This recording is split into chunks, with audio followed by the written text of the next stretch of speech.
Today is Wednesday, January 12th, 2022. And this is the first regular meeting of the Board of County Commissioners. Hang on, Kelly, we can't hear you. Oh. No, now we can. I can. John, thank you. A little louder was good. And thanks for... Can you hear me now?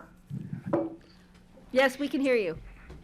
You can hear me now. Okay, and I assume we're live on Grassroots, so I'll just welcome everyone again. Welcome. Today is Wednesday, January 12th of 2022, and this is our first regular meeting of the Board of County Commissioners of the year. And I hope everyone had a great holidays and New Year's and staying safe and healthy. I can't say that for everyone, including myself, but we're doing our best here, and I'm thinking of you all. And so let's go ahead and we will start our meeting off as we ordinarily do. Any additions and deletions to the agenda, Mr. John Peacock? Thanks, Kelly. There are no additions or deletions to the agenda. All right, thank you. And I'll note we do have a full BOCC today. I think Patty's the only one in the room, and the rest of us are joining via Zoom. All right, let's go ahead and open to public comment. Any members of the public who wish to address the board for items that are not listed for a public hearing today, we welcome you to do so. You can call in or join us on Zoom now, and Grassroots should have that phone number up on the screen for you. And we do ask folks to limit your comments to 3 minutes. And so let me see, it looks like we may have some folks here. I see Judy Fox Perry. Are you guys joining us for public comment today? We will, sorry. If you have multiple devices on, you'll need to mute one of them. okay. We will respond when it's our agenda item.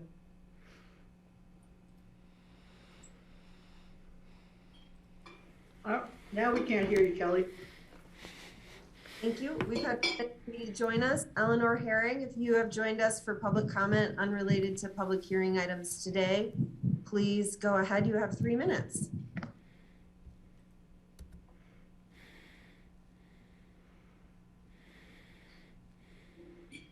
And Eleanor, you may need to unmute yourself. I'm also waiting to. Okay, great. Thank you for the heads up on that. I think we're going to have audio issues. Any other folks? We'll give it another minute in the event anyone wants to join us here in the last portion of public comment.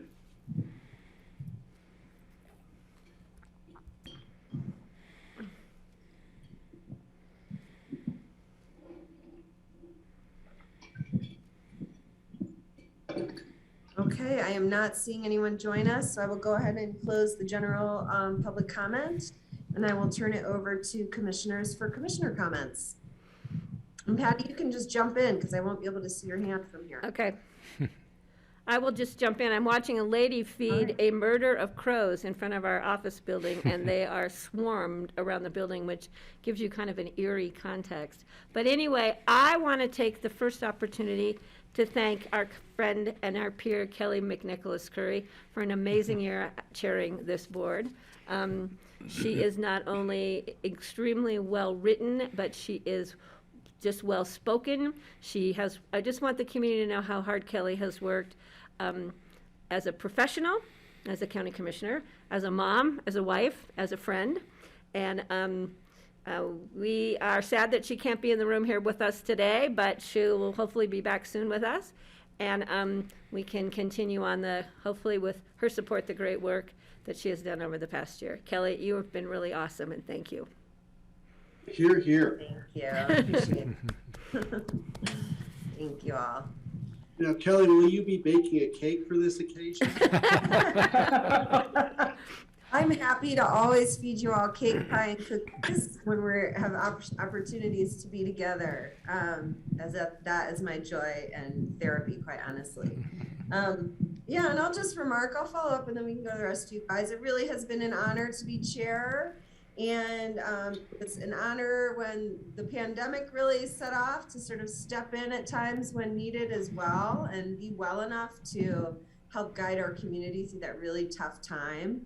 And then over the last year and a half, just, really navigate sort of uncharted waters and provide support and information to folks, and to just work with you all on this board. I hope I've moved along our important issues, kept them always forward, marching on our agendas. And so we are, have made some progress on important conversations, and it's just been a pleasure. And I'm looking forward to turning over the reins to Patty and Francie, and just having some more time to kind of dig into some other issues like wild and scenic and housing and short-term rentals that are gonna just take up more time for me this year. So it's been great, and I really respect and appreciate you all and the community and all their feedback that they've given me over the last year.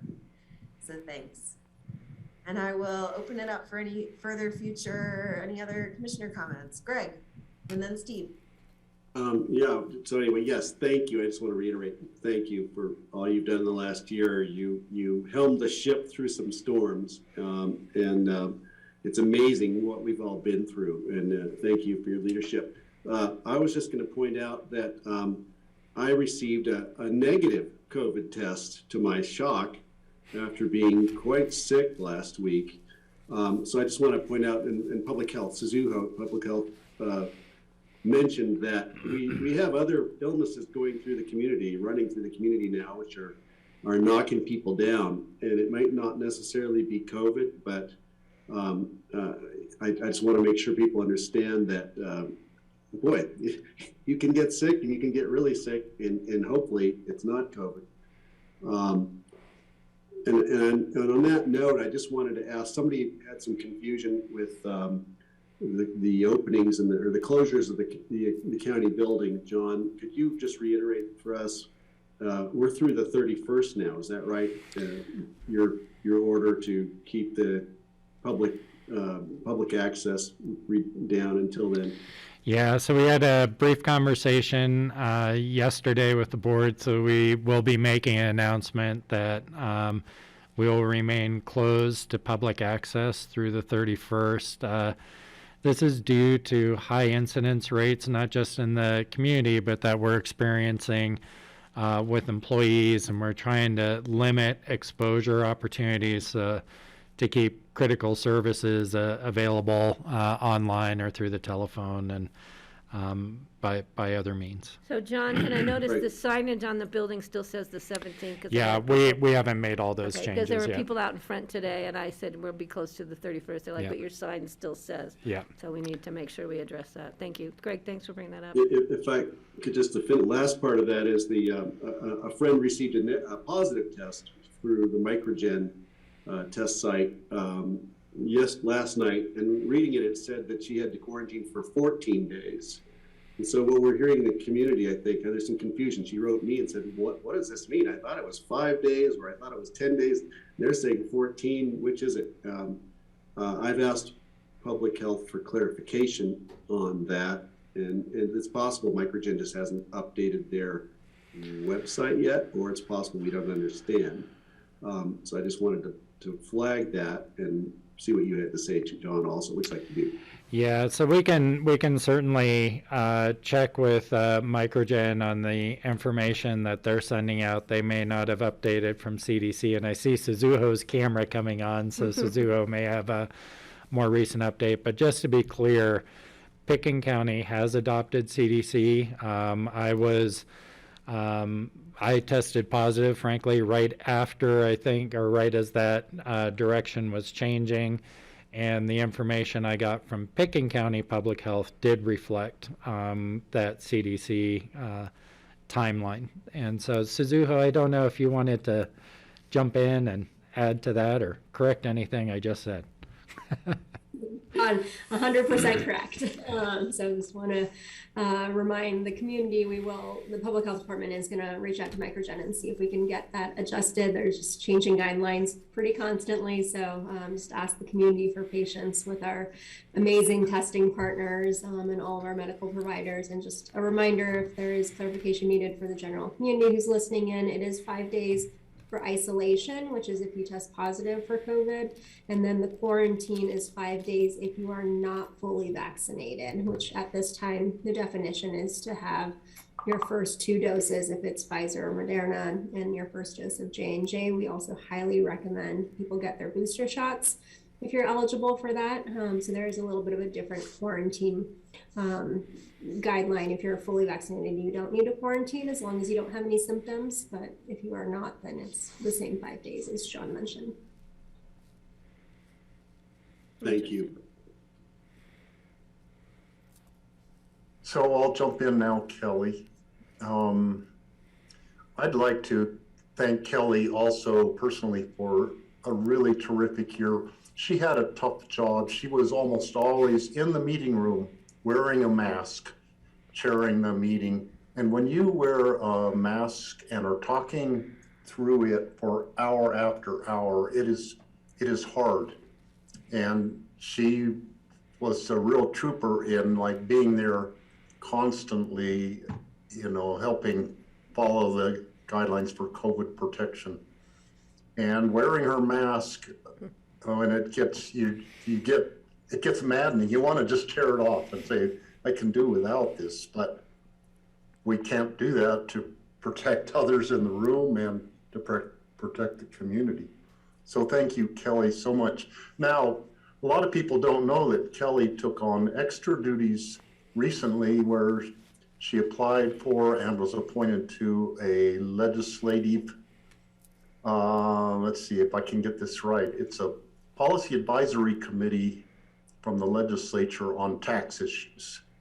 And learning about tax issues on a statewide level is a daunting task if you are not already a tax expert or an economist or CPA or something. So Kelly took that on, and it's a steep learning curve for her to do that, but thank you for doing that, Kelly. And I got my COVID test results back positive. Out of all the times I've been tested and having been sick for 11 months, this is the very first positive test I have ever gotten back. And people were saying, well, I hope it comes back negative. And I was saying, I hope it comes back positive because I really want to know for, you know, have some certainty in this instead of always thinking you have COVID, but you never get a positive test. So you're never totally certain. And it's actually, to me, reassuring to know I can put a name on what I have, this really bad cold and dry cough with achy body and headache that I hope nobody gets, but we probably all will get it here in short order. And I just urge people to take care of yourself, and you can treat the cold symptoms when you get them, but try not to expose other people. We probably all will get it eventually, but we might as well spread it out as far as we can to minimize the potential rush of people to go seek emergency medical treatment at the hospital and doctor's offices. So I think John and I were talking this morning. I think that's 3 out of 5 of us, of the commissioners right now, are COVID positive at this moment. So, and you probably have it, Greg, just looking at knowing how you feel, and you're coughing. You just got a negative result. You probably still have the Omicron variant. It's possible, Steve. I tested twice in the last week and came up negative both times, but if it came up a third time positive, I'd have that. I'd believe it, right? Well, sorry to hear that, Steve. My thought was that, you know, I think you and I started this pandemic ill. Maybe this is like marking the end of it. Hopefully. And I hope you stay well and can take care of yourself. All right. Francie, I see your hand. Go ahead. Well, I isolated last night just in case in my room and woke up just fine this morning. So I'm all good, and my shoulder is healing a lot every day. So I'm getting back to full participation in life here. And I want to thank you, Kelly, for your amazing leadership this year. You did a really good job, and you really helped ease the trials of this new job for me. Taught me a lot. And I want the public to know that the tax thing is not the only place in which you go above and beyond. Kelly attends most of the Colorado Counties Incorporated meetings.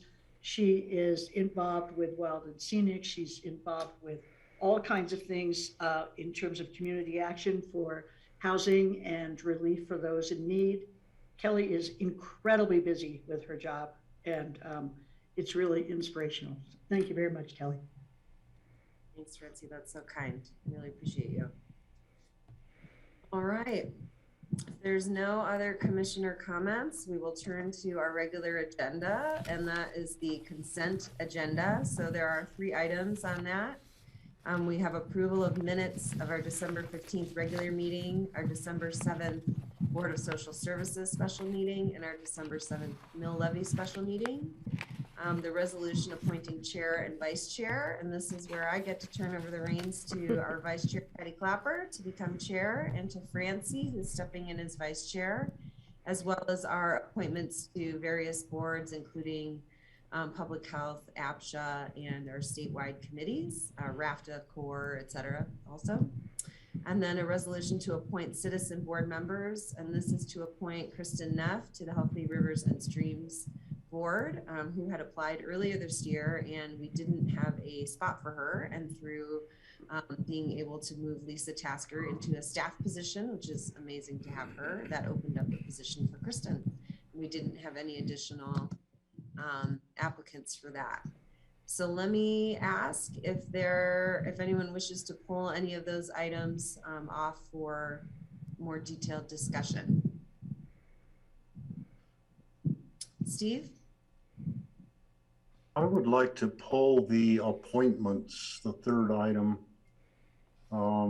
I'd like to add something to our list of appointments that is not on there. And I just want to clear, that's item number 2 on the consent agenda? Yes, item number 2. Okay, so if folks are okay with moving forward items 1 and 3 on the consent agenda, I'll look for a motion. So moved. Okay. Second. Right. Thank you, Francie. Sorry, Greg, I got your note that my laptop is making funny noises. I think that's what it is. There's some like a rumbling sound, and I don't know if is it on your lap or something, or I have my fan on and my window open, so I'm, you know, it's pushing the wind. Okay, that's sick air out of the house. Yeah, it's the wind tunnel. And I'll be on mute a lot for the rest of the meeting, so you won't hear it. So, all right, I have a motion and a second. Any further discussion on the minutes or the board appointment? Greg, you have a hand up, and Francie, you have a hand up? Oh, no, I'm sorry. No further discussion? All right, all in favor, please say aye. Aye. Aye. Aye. All right, thank you. All right, let's go to item number 2, which is our appointment of chair and vice chair, as well as our various board appointments. And I can bring that up to share if that's helpful. And Steve, we can hear your concerns.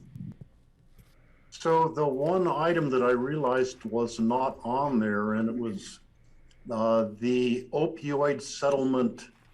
I can't remember the exact name, but I was the only commissioner who was willing and able to serve on it, and I am the county designated commissioner to serve on our region, for our region, the opioid settlement task force. That's not the exact name I need to get. Opioid Settlement Governance Committee is what it is called officially. There's one commissioner from each of the 5 counties, Garfield, Pitkin, Eagle, Summit, and Lake in our region, who are on that committee for our region. So I would make a motion to amend the list to add that on to, I think it would be other appointments not required by resolution.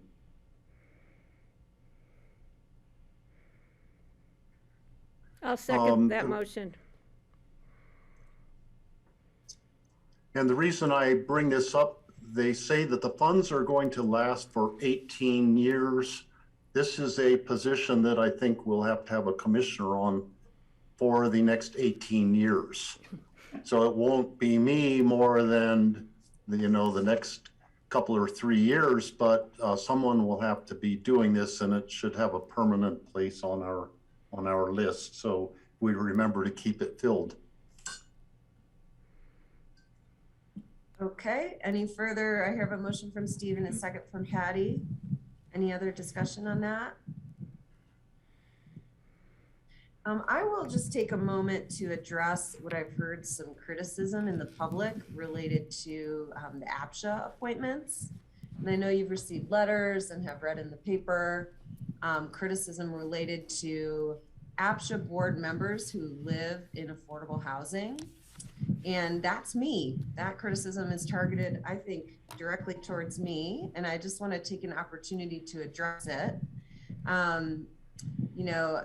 I think the criticism has sort of levied some generic concerns related to conflicts of interest and unethical decision-making. And I do take some personal offense to that. I come to all of my board appointments in a very holistic manner. And with APSHA, I'm not arriving at my APSHA duties as only a homeowner in Burlingame. Or a participant in the APSHA inventory system. I come to it having checked in with all of the BOCC on big policy discussions and getting the BOCC's input and representing that input at APSHA. So I'm not just carrying my position and opinion to that board. I'm checking in with all of you and bringing that feedback to APSHA as well. And additionally, the other, committees that I serve on related to the statewide committee I chair with other commissioners on housing issues and policy issues, related to the strategic housing group I sat on in the Department of Local Affairs. And what I learned there helps inform me at APSHA. My work on the task force on tax policy, and our work related to short-term rentals and conversations about housing there inform what I bring to APSHA. And additionally, I feel like I've made decisions that actually, if you looked at them in detail, would counter my interests as a homeowner in APSHA. For example, voting to lower the dependent age. I have dependents, and they're young, albeit, but that would have limited my bidding opportunities once they go to college, and I was happy to do so, and I think that was the right decision to make. And additionally, lowering retirement age based on a 35-year work history. I will not benefit from that as well. So I think there's lots of instances where, I'm not voting in my direct immediate interest as a homeowner, and I'm actually putting the community's best interest first always. And I think of myself as a person of the highest integrity with my ethics front and center at all times. And that is how I approach this work. So thanks for letting me kind of counter that criticism, and hopefully, I thank this board for the continued faith in my representation of the board at APSHA. I think we're doing important work there. Francie, I see your hand. Yeah, I'm pretty sure that all the APSHA board members except for me are living in affordable housing, if I'm not mistaken. I think I asked at one meeting, and I was really surprised to see that. I mean, I could be wrong, but I think that's the case. So it's not just you. It may not be aimed at you, and it certainly shouldn't be aimed at you or anybody else, because the board is an incredibly hardworking group of people who are very committed to do the right thing. So Yeah, I don't think I have Skippy seen lives that in affordable housing. No, Skippy doesn't live in. Skippy? Yeah, he doesn't Yeah, live in affordable. Yeah, he lives in a deed restricted apartment, I'm pretty sure. But maybe not. Thanks, Francie. Any other comments on these board appointments? Greg? Yeah, thanks, Kelly. I really appreciate you saying that, and I want to apologize on, I don't know, who am I apologizing on behalf of, that you should even have to defend yourself. It's never been a question, I think, with me or with our board, what your intentions have been, and I think you've conducted yourself with the highest standard of we call them, in terms of proper, use of your role. Boy, my vocabulary and a certain part of my brain is missing today. Brain fog, I think. But anyway, I just wanted to say, I appreciate you saying it. I'm sorry you have to, but it's a good reminder, and the community does need to hear it. And so thank you for saying that, and I really appreciate it. All right, thank you. I'm going to stop sharing here. Any other discussion? John Peacock, I see your hand up. Yeah, it wasn't appropriate during commissioner comments, but I think before the handing over of We need to vote on this. What's that? We need to vote on this item before us. What item? We haven't To voted amend yet. the resolution. Don't want to forget that part. Oh, to amend the resolution. I'm sorry. Yes, I was on the wrong item. So moved. Or I'll second it. Well, Or, Steve moved, Patty seconded Okay. it, had discussion on the amendment. I added additional discussion. So let's vote on the amendment. All in favor, please say aye. Aye. Aye. Sorry, John. All right. Aye. And is there further discussion on the resolution? And then I'll look for a motion. Looks like, John, did you want to weigh in now? Go ahead. Yeah, I'm sorry. I was on the wrong motion there, but I think before the metaphorical handing off of the gavel, just wanted to add staff's thank you to you, Kelly. I think certainly the public and probably a number of the board members don't know how often as chair you get those extra calls about, hey, this has come up, or staff needs direction, or those sorts of things. And just want to share our thanks as staff for your leadership and compassion and support during what's been a really difficult and challenging year. And hope that you can enjoy transitioning these responsibilities over to Patty and taking up other opportunities as commissioner. But thank you very much for your leadership this year. Thanks, John. I appreciate hearing that from the staff. Thank you. Steve?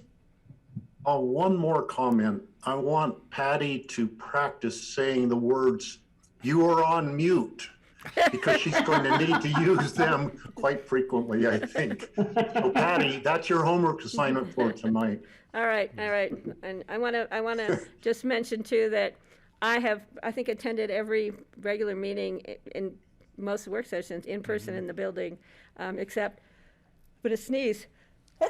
And wearing a mask is difficult. It makes me sneeze a lot. So I will plan to continue to be here in person as much as possible. I was very careful to plan my 2 positive COVID tests at timeframes when I didn't miss meetings, like over the Christmas holiday and a year ago this week. So I was very careful in my planning of those. So thanks, Steve. I'll practice. Steve, you're on mute. All right. Again, just thank you. I hope I've been inclusive. I hope the community has felt heard as we've navigated new public comment, challenges and opportunities for people, and as we'll continue to navigate those. And thank you all. So I'll look for a motion to approve this resolution. so moved. Thank you, Greg. Second. Thank you, Steve. Any further discussion? All right, seeing none, all in favor, please say aye. Aye. Aye. All right, and Patty Clapper, you are the new chair for the remainder of the meeting rest of the year. Thank you. And Francie, thank you for agreeing to jump in with me in this journey for the next 12 months. So the next item I'm going to move us forward to is our individual consideration items, first readings set for public hearings on January the 26th. The first item, and we've got Paul Hosinger here with us, is an ordinance of the Board of Commissioners authorizing an amendment to the agricultural lease of the Glacier open space between the Board of County Commissioners and Marigold Livestock Company. So Paul, take it away. Yeah, thank you. My name is Paul Holsinger. I'm the Agriculture and Conservation Easement Administrator for Open Space and Trails. And so I'm going to go through a little background just to set the stage so everybody is up along with what we're trying to do here. back, it really starts back in December of 2020 when the Glacier Open Space Management Plan was adopted. Within that plan, we set out some action items, one of which was to upgrade our irrigation system on our lease areas, as well as investigate grant opportunities for those areas. And that was approved and adopted in 2020, and staff just pushed ahead and started putting those action items into plan. The first action was to lease the lease areas that were up for bid at that time, and we had 2 areas that were up for bid. I'm going to share my screen really quickly here. Hold on. So this was what we started with here. This was the original makeup of the agricultural lease areas, and this will be relevant as I move on. But the original lease areas were 45 acres of A, 94 acres of B, 10 acres of C, 3 acres of this area D, about a half acre in E, and then 3 acres in lease F. When we went through this lease, or the Glacier Management Plan update, we had 5 years of observations and management under our belt. And so with that, we decided to reduce the number of lease areas, because D, C, and this area, let's see if I can use my markup here. I don't think I do. But this area of B, which I'm highlighting with my hand here, was pretty marginal and beat up. And we as a staff felt that this would be a perfect area to take out of the lease so we could perform some maintenance and some habitat improvements and that kind of thing. So the lease areas were switched up a little bit. And as we moved forward, we pulled out that area. We brought lease applications through the process, which was extensive and had some appeals associated with it. But we got through it, and we signed those leases in May of last year.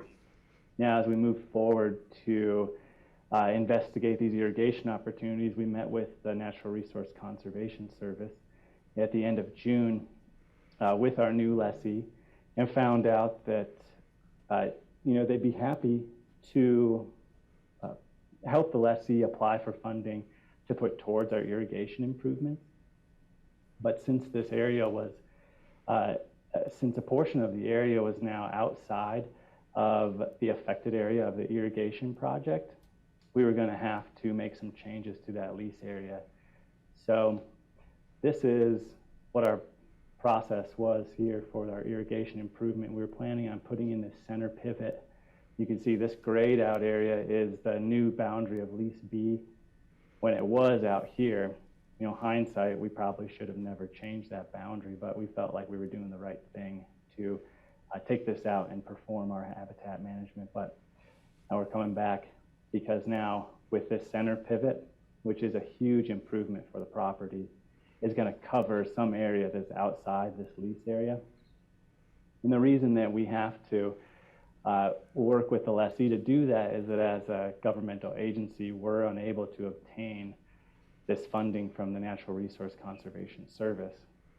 And it's significant funding, and generally they will pay for about half the cost of the construction and the equipment that's going to be installed on our property. So it seemed appropriate to work with them to make this change, to get this area back under Marigold Livestock's lease, so that we could partner with them to still perform our habitat plan on these areas on the edges, but also give them the opportunity to take advantage of this new area that's going to be irrigated by the center pivot, and gain significant funding. Now, also in the meantime, we've had discussions with other governmental agencies and funding organizations, and they are all excited to put forth money for the project as well. So it's one of those projects where the more support we have, the easier it is to get support. So with the more leveraged funds you get, the more leveraged funds you can obtain. So it's already started, and also with this amendment, the Natural Resource Conservation Service has a new program where they will sign contracts with agricultural producers to put in place holistic management techniques, develop management plans, pay them for wildlife-friendly practices, all these kinds of things, which will also be a benefit to the county land and the agricultural producer. Those contracts are for 5 years. And so if we extend this lease area to this area here, which is about 12 to 15 acres, and extend Marigold's contract or lease with us for 1 more year, so 5 years starting this year, they'll be able to obtain a lot of benefits for their business personally, and in turn that will grant benefits to our property as well. So staff felt this was appropriate. We presented this to the Open Space and Trails Board just last week. They were unanimously supported this as well. I'd be happy to answer any questions anybody has. Okay, can I see the screen for board members? Patty? Yes. Greg here. Hi, Greg, please go ahead. I'm going to get the screen up so I can see you guys. Thank you. Great, thanks, Paul. This is great. I'm excited about this, and I'm glad you're pursuing this course of action, and I support it. I have a naive question that any farmer could answer. Okay, we're putting a round center pivot irrigation system in a relatively square hole. This is a round peg in a square hole. What happens to the outlying areas outside the circle? How do they get irrigated? Just so I can, I'm not expecting to see, dry, barren ground outside the circle, right? No. So, previously, all this last year and, for years and years before, it was all flood irrigated. We're going to maintain that flood irrigation for a couple reasons. One, to hit those corners, as you pointed out. And, the center pivot uses about half the water that we normally use to flood irrigate that property. So we want to be able to maintain that water right. We also want to maintain whatever sub-irrigation that those flood irrigation water rights are benefiting, neighboring properties. So we're going to use the center pivot, but at strategic times throughout the year, probably send what we're calling pulse flows, flood irrigation across the property to hit those corners and maintain some riparian areas and that kind of thing. Great, thank you. I'm glad I asked. Great. Riparian? Good question. Any other questions from the board? Steve, please. Yeah, thank you. I had the same question. How are you going to irrigate the corners? And they are called corners. That's the language that farmers use. So I'm glad to hear that.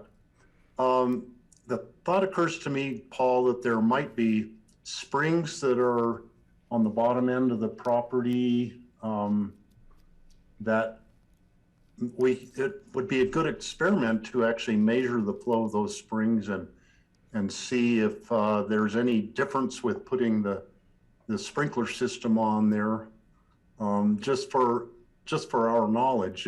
If a spring is drying up some, but then if the land is flood irrigated once in a while, if that brings the springs back up, that would be good knowledge to know about.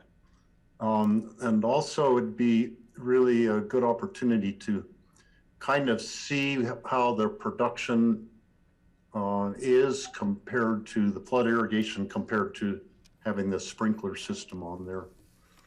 And one technical question is the center pivot going to operate off of gravity flow, or will there be some pumping cost and electric or diesel costs involved?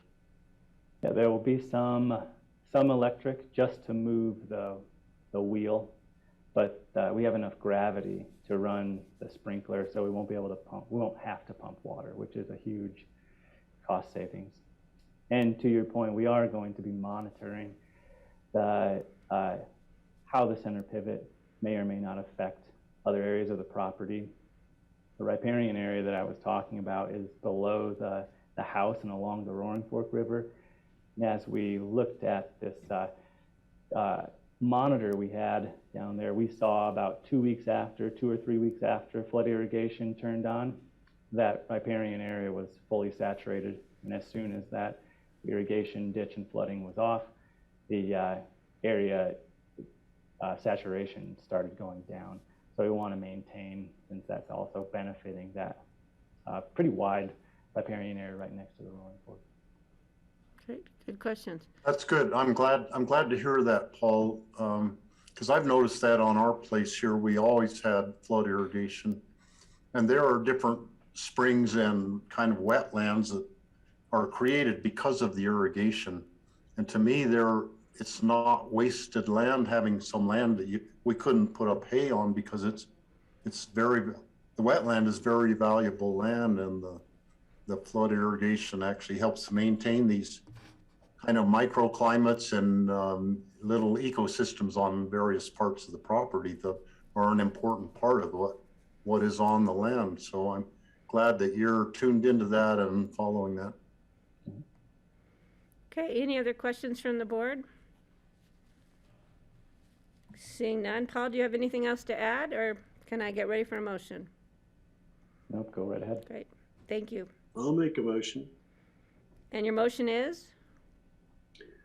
Oh, you're gonna make me work for this one, aren't you? To approve, I'm hoping? Approve the ordinance, amending ordinance number 2021, authorizing amendment to the agricultural lease of the Glazier open space between the commissioners and Marigold Livestock Company. Thank you. I'll second the motion. Thank you very much. Any further discussion from the board? Seeing none, I'll call the question. All those in favor, please signify by saying aye. Aye. Aye. Aye. And any opposed? None. So it's a 5-0 vote. Thank you very much, Paul. Thank you. So next item on our agenda is a resolution of the Board of County Commissioners authorizing the chair to sign a concessions rent relief airport rescue grant agreement with the Federal Aviation Administration for eligible in-terminal airport concessions located at our local airport. So I believe Dan Bartholomew is with us. Hi, Dan. Oh, good morning. Hi. Or good afternoon, I'm sorry. And the floor is yours. Well, thank you very much.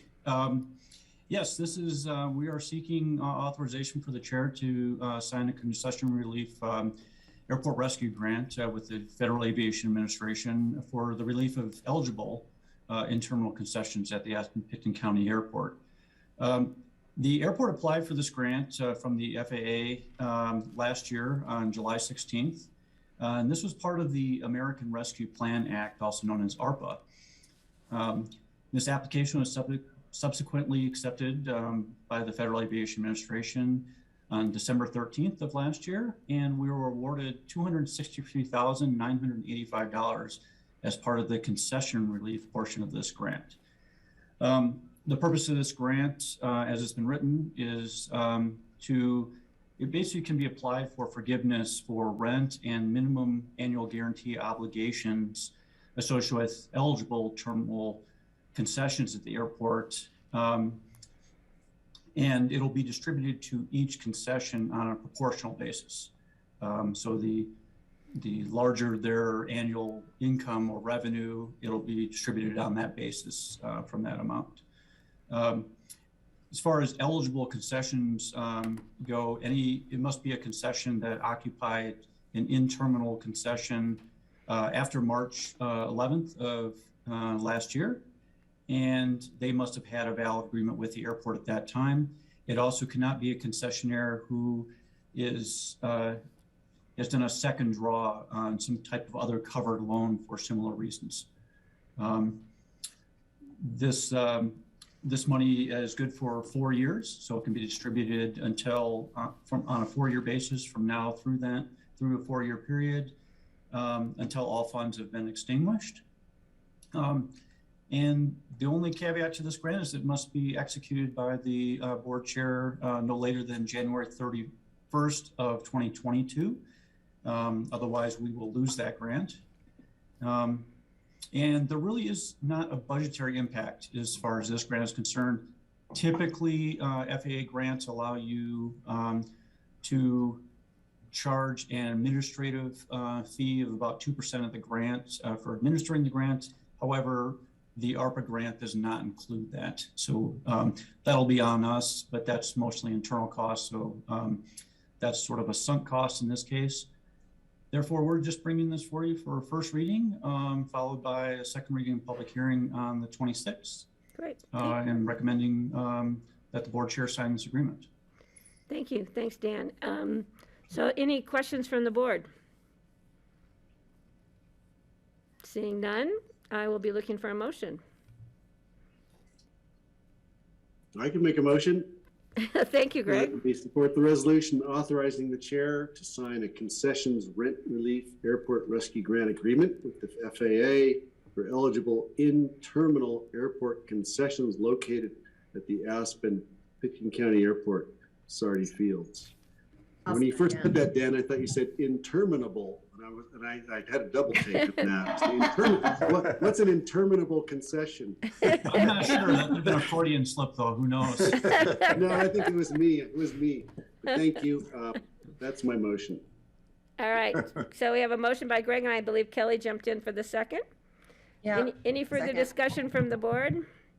Dan, anything else you'd like to bring up? No, thank you. Great. So I'm going to call the question. All those in favor, please signify by saying aye. Aye. Aye. Motion passes 5-0. Thank you.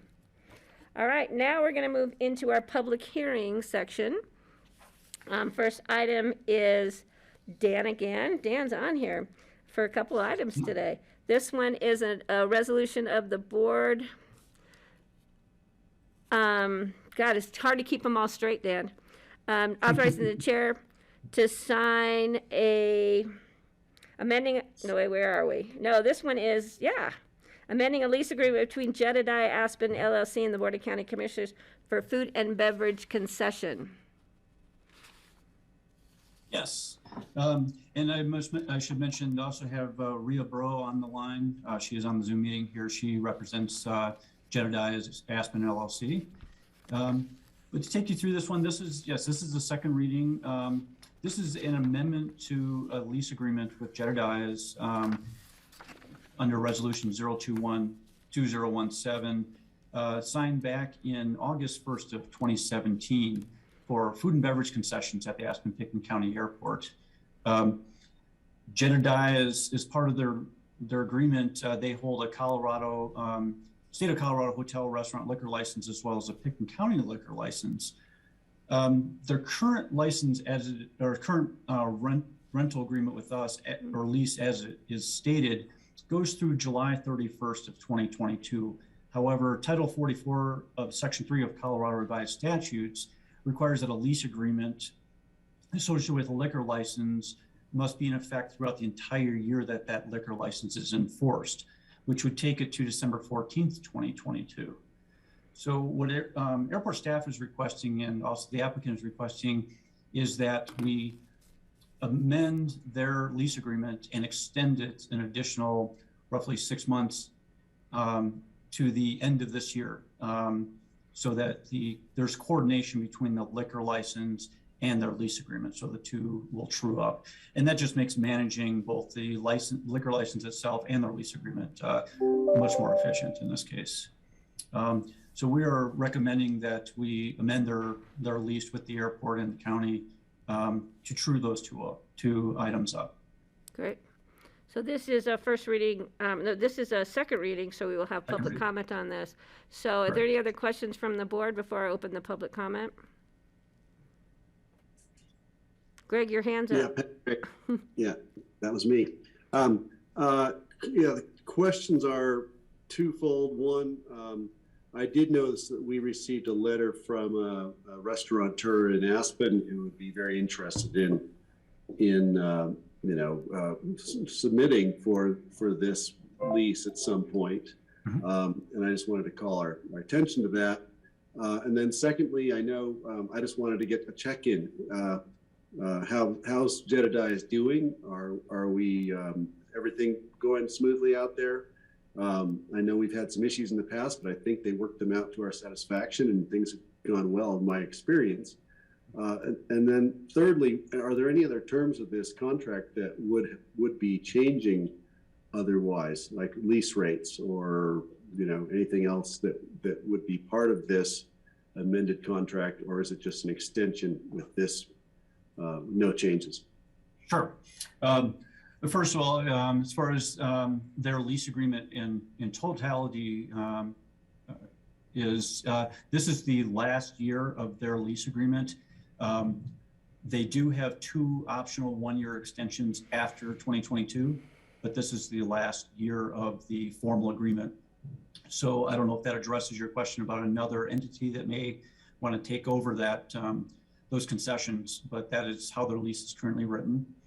As far as how Jedediah is performing, I would say they're doing a very good job. And RIA has been just outstanding as far as responsiveness. If we have an issue of any sort, we'll immediately pass that along to RIA, and she does address it quite quickly. So it's actually been a very welcome situation as far as working with Jedediah as they're sitting right now. We haven't really received any, I would say significant formal complaints. There's always a typical, this is too expensive, or the hours, or this, or whatnot. But we do send those to RIA, and she addresses them as she sees appropriate. And if anything major comes up, we would definitely address that with her. But we just haven't had that, at least since I've been here. As far as the changes to their lease agreement, this is just for time. That is it, an extension for time. Great, thank you. And I think RIA must be the secret weapon.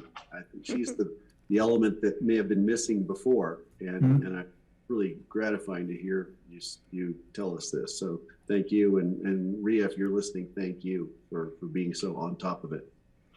And Greg, thank you for bringing up that letter we did receive. I did forward that on to Dan, and I don't know if any of the other board members did. So Dan was aware of it, and I'm assuming responded back as to the opportunities in the future.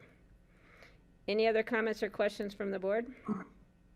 Okay, I'm going to open this up for public hearing. Are there any members of the public wishing to comment on this item on our agenda? So I think the 3 people we have, Tripp Adams, I don't believe you're wishing to comment on this item. Is that correct? So Patty, if I may, typically we will ask the participants to raise their hand Okay. if they do wish to comment. Perfect. So I only see one speaker, and I think we've already addressed that. I know Dorothea's calling in on another item. So Tripp, would you like to raise your hand if you wish to comment on this item? If not, we will move to the board's motion.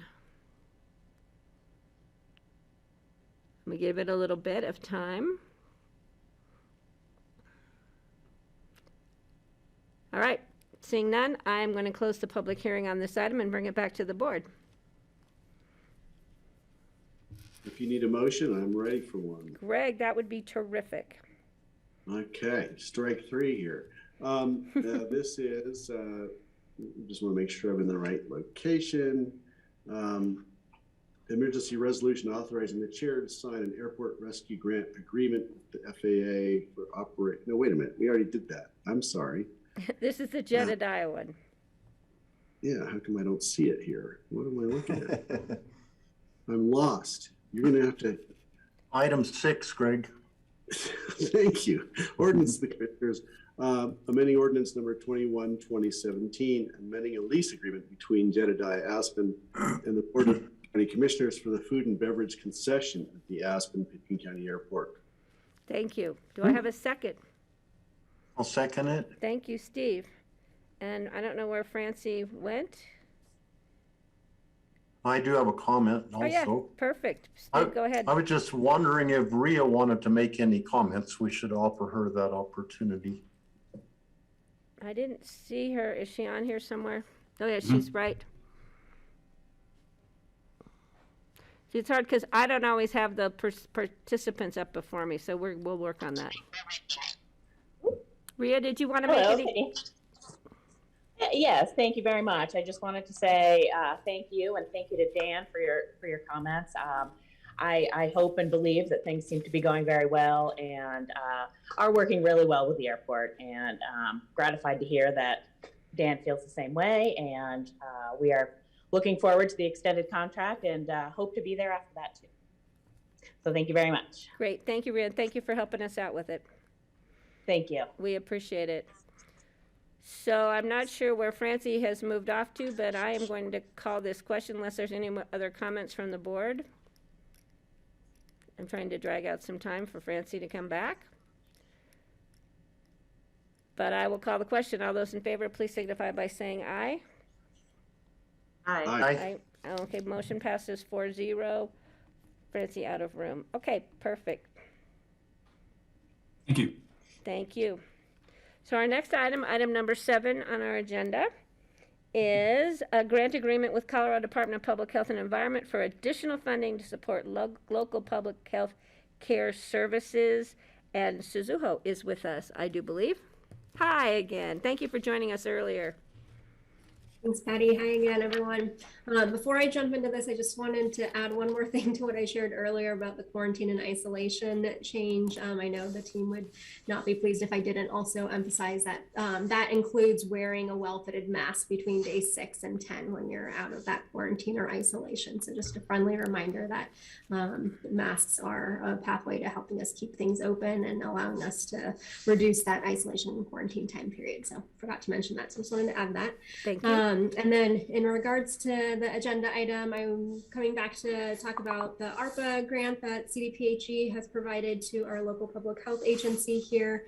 In 2021, last year, 2021, Senate Bill 243 was passed, which requires Assembly to appropriate $21 million to support public health infrastructure, of which they designated $11 million to go to the State Department of Public Health and Environment and $10 million to go towards local public health agencies like ourselves.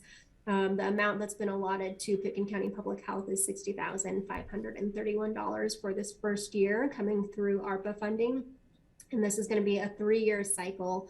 Year 2 and 3 are approximated to be about the same amount and will be coming into our general funds from CDPHE's general funds as well. So that is the amount. The work is currently designated to go towards our planning analyst position. So thank you, BOCC, for approving the addition of that position to our public health department. We're really excited to have that support our community health assessment and public health improvement plan process over these next few years, and then also support other department-wide goals around health equity, quality improvement, and public policy work.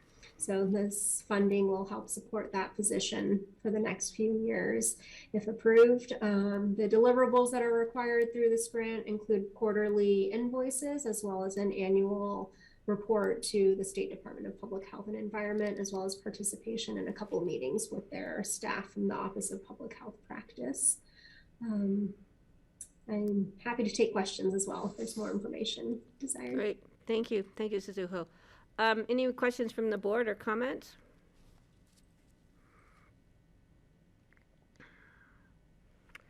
Seeing none, I will ask for, oh, this is a public hearing. I'm going to open this up for public hearing. So any members who have called in, would you please raise your hand, right? If you wish to make a comment on this item on our agenda.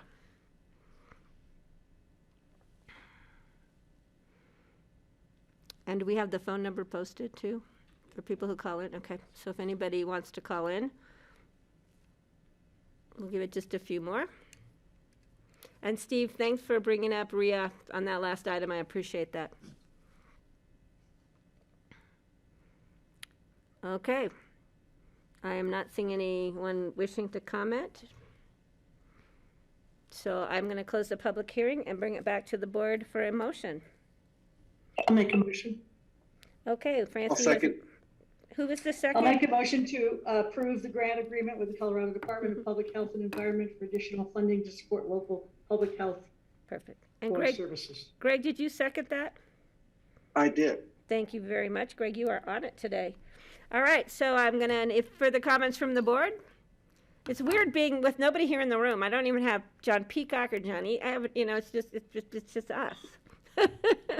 So I had to abandon you, Patty. I know. I'm like, I got this whole table to myself. It's like eerie. I'm gonna call the question. You're Oz. I know. I've definitely got social isolation here. I'm gonna call the question. All those in favor, please. I do want to hang on a sec. I have a comment. Oh yes. Okay. I just want to take a moment to thank Suzuho and to extend our thanks to the rest of the department, rest of your team. This was the second year of a really hard holiday a really hard holiday period for that team.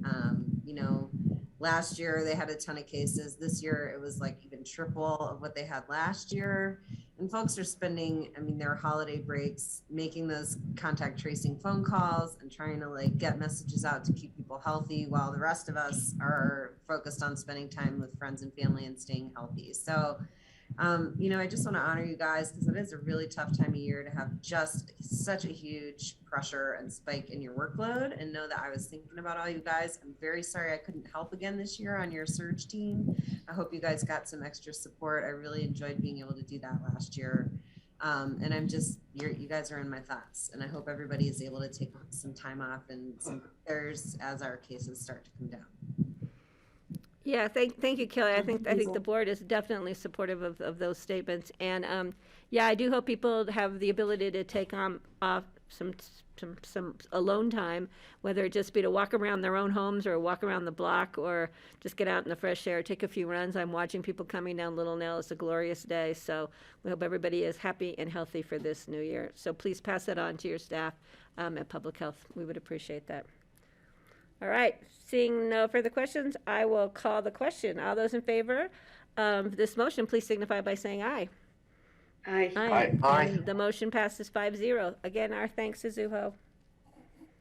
Thanks, everyone. All right, we are now moving into an emergency resolution authorizing the chair to sign an airport rescue grant agreement with the Federal Aviation Administration for operation expenses and debt service payments for Aspen-Picken County Sardi Airport. And Dan, correct me, but I believe this is the confirmatory reading, so this is our public hearing. Exactly. All right, Yes. So the floor is yours. Well, thank you again. This is another American Rescue Plan Act grant that was provided to the airport. This is one we applied for back in July of last year and was subsequently awarded in late November of last year. However, the FAA had a fairly quick turnaround time on this one. They wanted it signed by the board no later than December 31st of 2021, and that's why we brought it to you as an emergency resolution. And that was executed and taken care of. This grant is in the amount of $3,901,078, and it's primarily to be used for addressing pathogens such as the COVID virus and other things impacting airports. And we can use this from anything from, cost related to operations, personnel, cleaning, sanitization, anything to stop, the spread of the virus or other pathogens. We can also use it for debt service payments, of which the airport does not have. But we can also use it for airport development projects that may be slated towards the combatant of the spread of pathogens. So we're looking into options with that. Right now, the airport does not have anything slated for the use of these funds, but we will be coming back to you with ideas on how to use these funds in the future. Again, much as the same as the other ARPA grant that was brought to you several minutes ago, this one also has a 4-year funding window. Great. Thank you, Dan. So are there any questions to Dan from the board? Hey, this is Steve. Hi, Steve. There are a couple of things. One is just a typo, but in one of the whereases, it has a period instead of a comma in the $3,901,078. It almost looks like, because there's not a comma in there. I think that should be technically corrected so we make sure we don't jeopardize getting the right amount of money.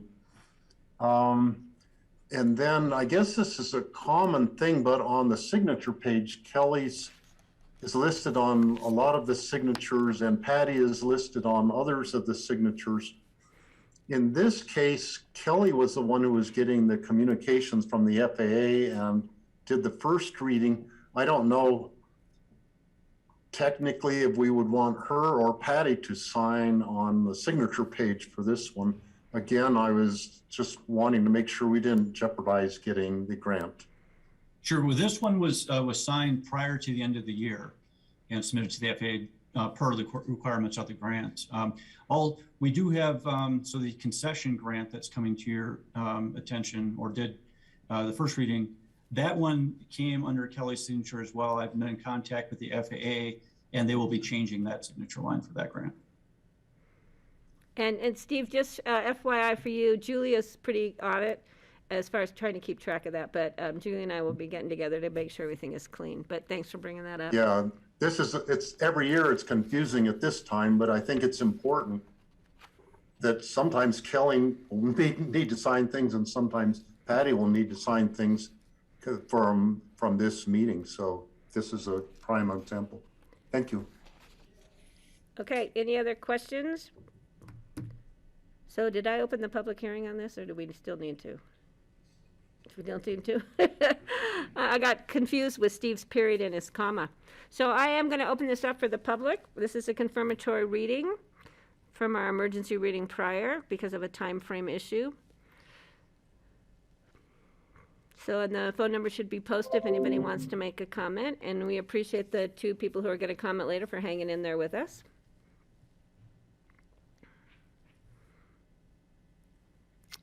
Okay, I am seeing no one interested in commenting. I'll bring it back to the board for a motion.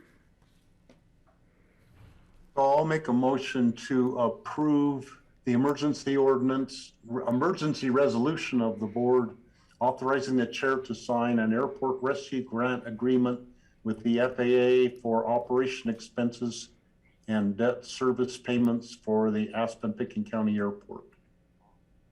Thank you. And Kelly is our second. So, any further comment from the board? Dan, thank you. Thank you again. We always like it when you come to us giving us money rather than asking for money, so we appreciate it. So my pleasure. I'm going to call the question. All those in favor, please signify by saying aye. Aye. Aye. I'm seeing it as a 5-0 vote, so thank you very much.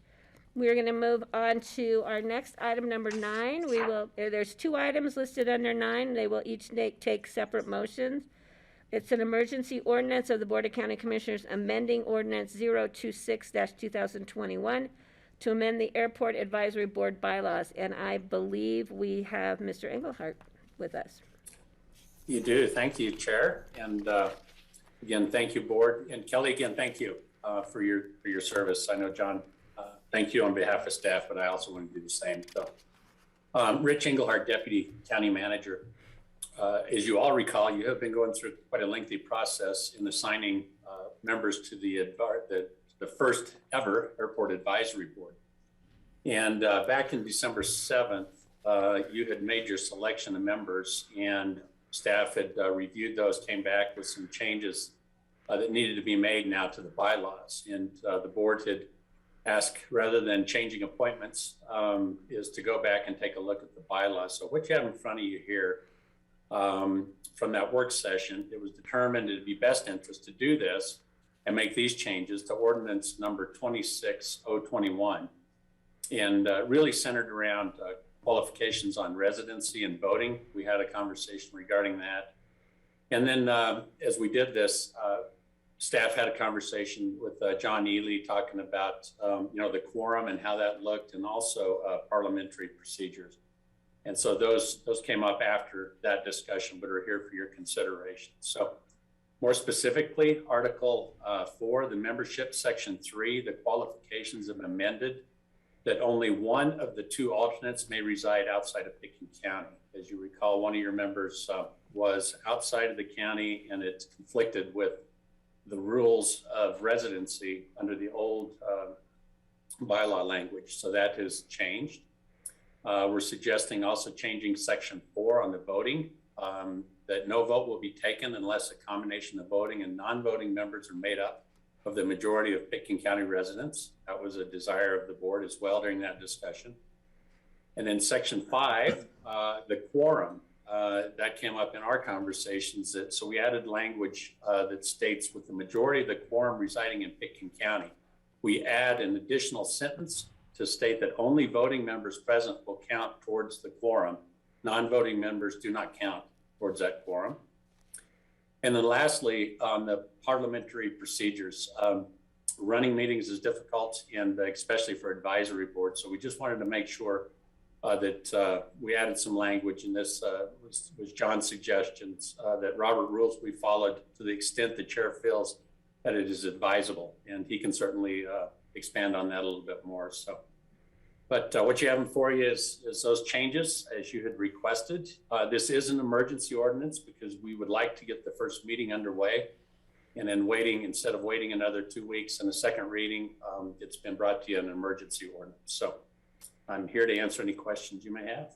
Thank you. Does the board have questions for Rich? Thank you.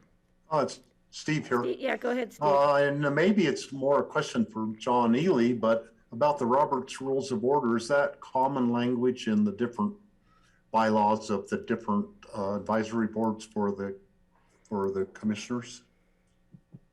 Steve, to my knowledge, none of our citizen boards, nor the BOCC itself, has ever adopted Robert's Rules. It's Robert's Rules is a very draconian and in-depth set of procedural guidelines, rules, and so forth.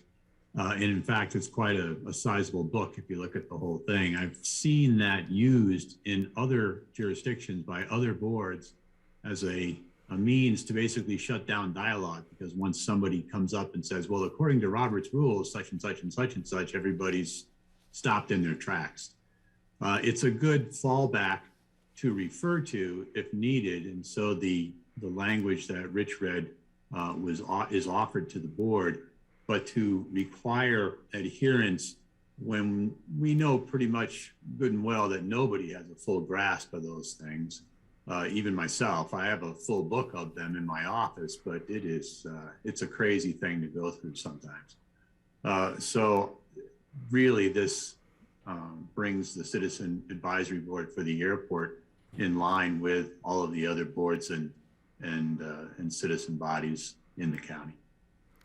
So John, are you saying that just by bringing it up, mentioning it in these bylaws, gives whoever's chairing the Airport Advisory Board's meetings can refer to Robert's Rules if and when deemed appropriate or necessary, just kind of as a overall guideline rather than a requirement? Exactly. Okay, great. Thank you. Thanks, Steve, for bringing that up. Any other questions or comments from the board? This is not a public hearing. This is a first reading on an emergency ordinance. It will be set for confirmatory reading and public hearing on January the 26th, but it will technically take effect if approved here today. So we need to have a motion. Rich, help me out with this, but I believe we need to have a motion on this emergency ordinance separate from the following one, which is to adopt the advisory board members. That's correct, Patty. Thank you. Patty, I can make the motion, but I did have a question just for John, thinking about the Roberts Rules thing. You're making a motion then to approve? I'm going to make the motion to approve, but then I'll want to just. Okay, great. After the second. Perfect. Emergency ordinance, the Board of County Commissioners amending ordinance 26-2021 to amend the Airport Advisory Board bylaws. I'll second. Thank you. So Greg, go ahead with your question. Yeah, my further question was, maybe it's been asked already today, but I want to drill down a little bit. Say if the board chair at their discretion decides to invoke Robert's Rules,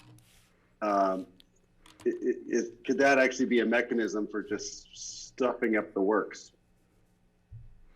Well, ultimately the chair is responsible for running the meeting.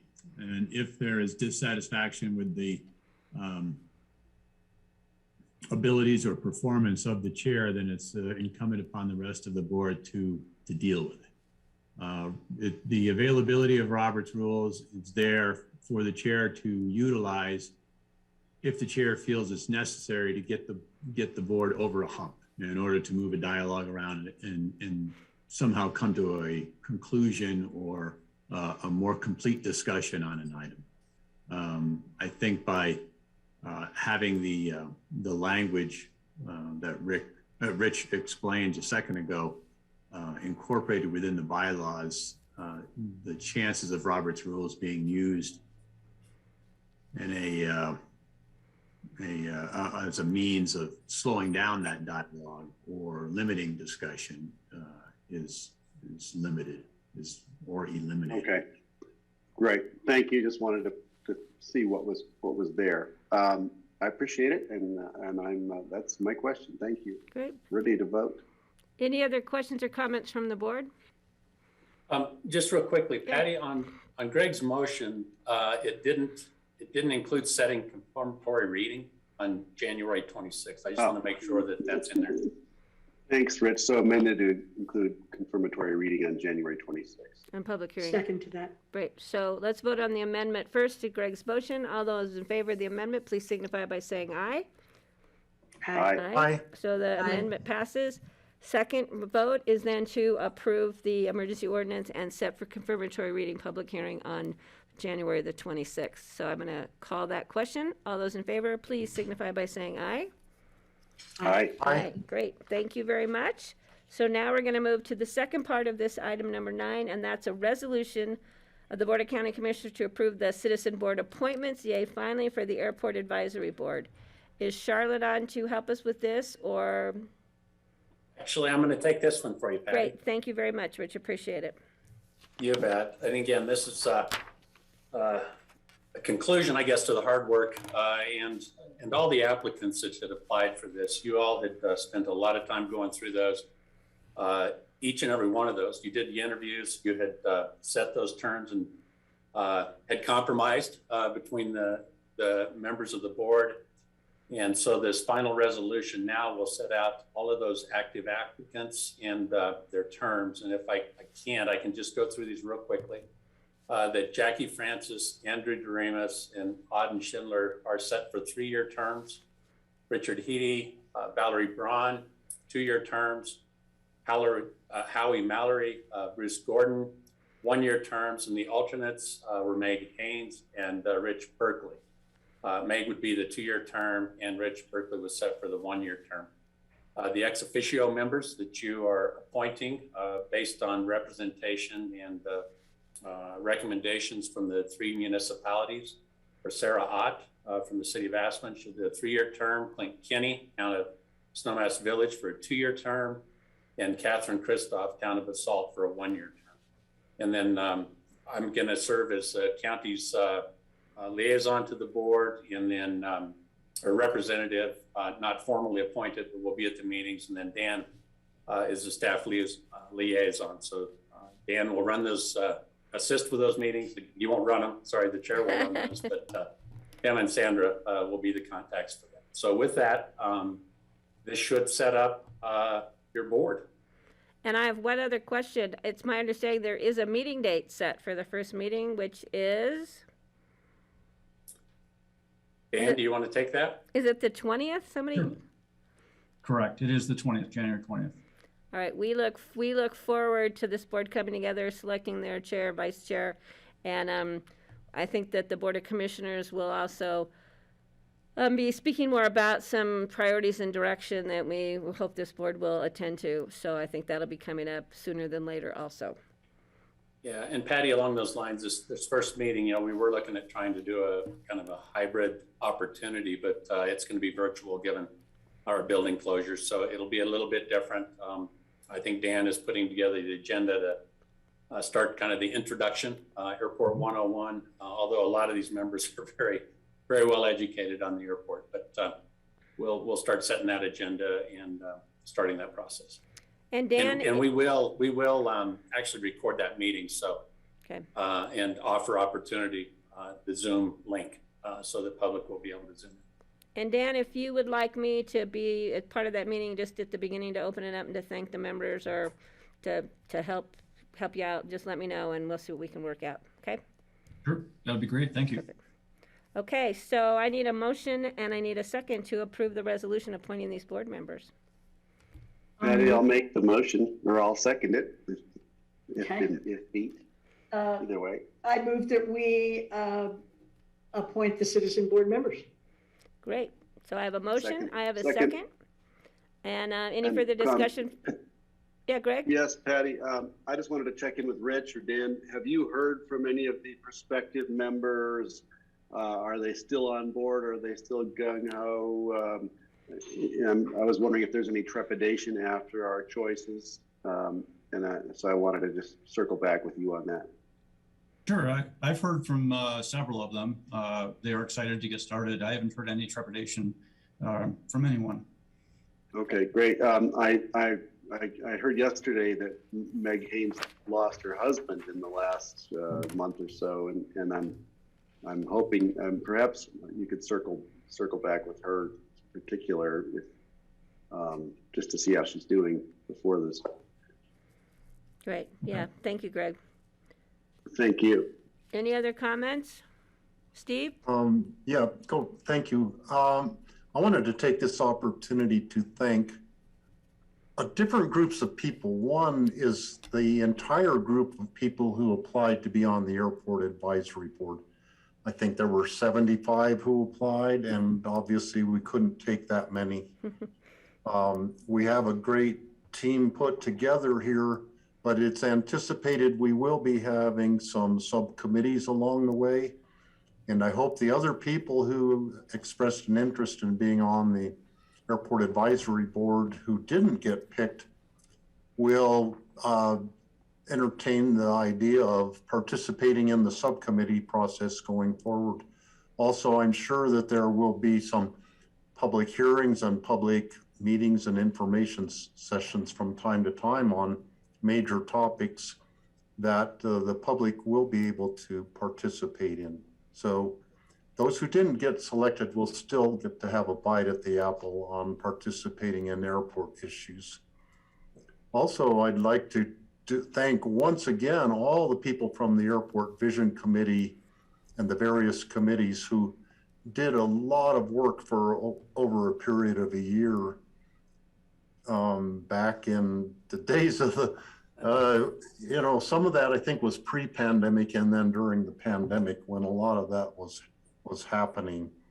And just many thanks to all of those who participated in that process, because that ultimately led to what we are doing here today, appointing the first ever Airport Advisory Board for Pitkin County. Thank you. Thank you for those comments, Steve. Any other comments from the board before I call? Okay, I am going to call this question. This is a one reading, I believe. So I am going to call the question. All those in favor of appointing the Airport Advisory Board, please signify by saying aye. Aye. Aye. Yay. The motion passes 5-0. That probably this meeting 3 years ago was when we appointed the Vision Committee. That was like my first business. We're moving along. Maybe not rapidly, but we're moving along. I appreciate it. Okay, I'm going to bring this question to the board. We are at about 1:30. We have our land use public hearings coming up. We have the Deer Hammer application and the Water Gap Ranch application. Would the board like to take a 10-minute break now, or do you want to hear Deer Hammer first and then take a break? Break now. That's okay. Now. All right. So we're Grassroots. We're going to take, and everyone, we're going to take a 10-minute break. We'll be back at 1:35. And then we'll start on our land use public hearings and items on our agenda. Okay, see you guys in 10.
Welcome back. Today is Wednesday, January 12th, 2022. This is a continuation of the Board of County Commissioners regular meeting. For those of you who didn't watch our earlier portion of the meeting, Kelly McNicholas Curry, our amazing board chairman for the last year, has now stepped aside. I will be chairing for 2022, and Francie Jacoba will be my vice chair. So we are moving forward today on our land use public hearing items, and the first item is the Deer Hammer Limited Development Conservation Parcel. Our staff person is Leslie Lamont, and who I've actually served on this board with in the past. So it's nice to have Leslie back with us as staff. She's been here for a couple years now. So Leslie, the floor is yours, please. Okay, great. So the board first heard this application for a rezoning of the 13 acres of the property, special review for a limited development conservation parcel to create three TDRs. You heard this November 17th, and the board continued the review of the meeting until you could conduct a site visit. And you also had a series of questions that you wanted to give staff an opportunity to come back to you with some answers. Patrick Raleigh is here on the line, representing Mr. Stanley Deerhammer, who I also believe is in the room with you. Hi, Stanley. And they intend to make a presentation as well. So since your November 17th meeting, the BOCC conducted a site visit on December 13th. Additional public comment was submitted. Staff has responded to questions raised from the last meeting. Excuse me. Between the time when my packet was due to you and today, we received 3 more letters from the public. You should have gotten those letters, and I also asked Charlotte to put those in the file for the public record. But I want to acknowledge those letters just now briefly. So you got a second letter from Dale Coombs, who is the chair of the Frying Pan Caucus, and he reiterated his support for the project and the creation of TDRs. Jim Green sent a letter outlining the benefits of conserving the property as critical wildlife habitat and preserving the historical significance related to early mining claims, including the Columbia Gold Stamping Mill, which in his opinion is the only stamping mill constructed up in the Frying Pan. And a third letter from Dorothea Ferris, a former county commissioner, supported the use of TDRs to preserve the backcountry and protect our special and wild places. Sorry, I'm thinking of Dorothea. She's sorry. I'm so sorry. She's hoping to be on the line and would be so embarrassed that I'm breaking it up. I apologize, everybody. So anyway, you had about 9 questions that you wanted us to respond to. So it is the county attorney's opinion that Lime Creek Road does not bifurcate the property, does not subdivide property. You also asked us to explore, related to the fishing access easements, whether an easement could be provided on the Frying Pan River as well. Currently, the applicant is proposing, and it is supported by Open Space and Trails, that fishing access easement is being proposed for Lime Creek. And the location of that access easement is in a pretty flat area. It's very accessible, and there is enough room on the public right-of-way of Lime Creek for cars to park to access a fishing easement. And with regard to the Frying Pan River, there's not a good access point onto the Frying Pan River from Mr. Deerhammer's property. However, there is a access Can you guys see this? I'm trying to share my screen with you. It's not coming up as shared screen. There we go. So there is access very close to Mr. Deerhammer's property on Forest Service property. So this is Forest Service property here. This outline in red is the Deerhammer property, Frying Pan Road, Lime Creek Road. And right here is a pull-off, and this is the Frying Pan River. So there's a pull-off and probably some de facto parking and camping, and which provides access to the river. Staff also, the board also asked the Healthy Rivers and Streams program to weigh in on the fishing easements and the riparian corridors. The Healthy Rivers and Streams Programs Board has not met since November 17th, and therefore the staff couldn't query the board as to their opinion about this access. However, within the conservation easement, and let me just remind you how these conservation easements will work, the activity envelope will be carved out of the property, and then the rest of the property will have a conservation easement on it. And within the language of the conservation easement, Paul and I have talked about this, there will be language in there regarding the riparian habitat and the river corridors and protection of those habitats within the conservation easement. It was requested that we limit any future development and redevelopment to outside of the 100-foot setback from the river, and that has been added to the resolution as a condition of approval. It was also requested to prohibit short-term rentals, and there is a condition of approval to that effect in the resolution. The board asked whether the 20-year vested rights time period could be changed. And the code does not give us that discretion. The code says if one is to do a limited conservation development parcel, that activity envelope and or site plan is vested, that development approval is vested for 20 years. We're only doing activity envelope right now. Site plan review is not part of this application because there's no redevelopment or development proposed at this time.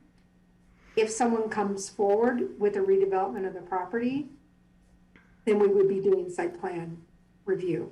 But this development agreement that will be required as part of this approval gives this property 20 years vested rights.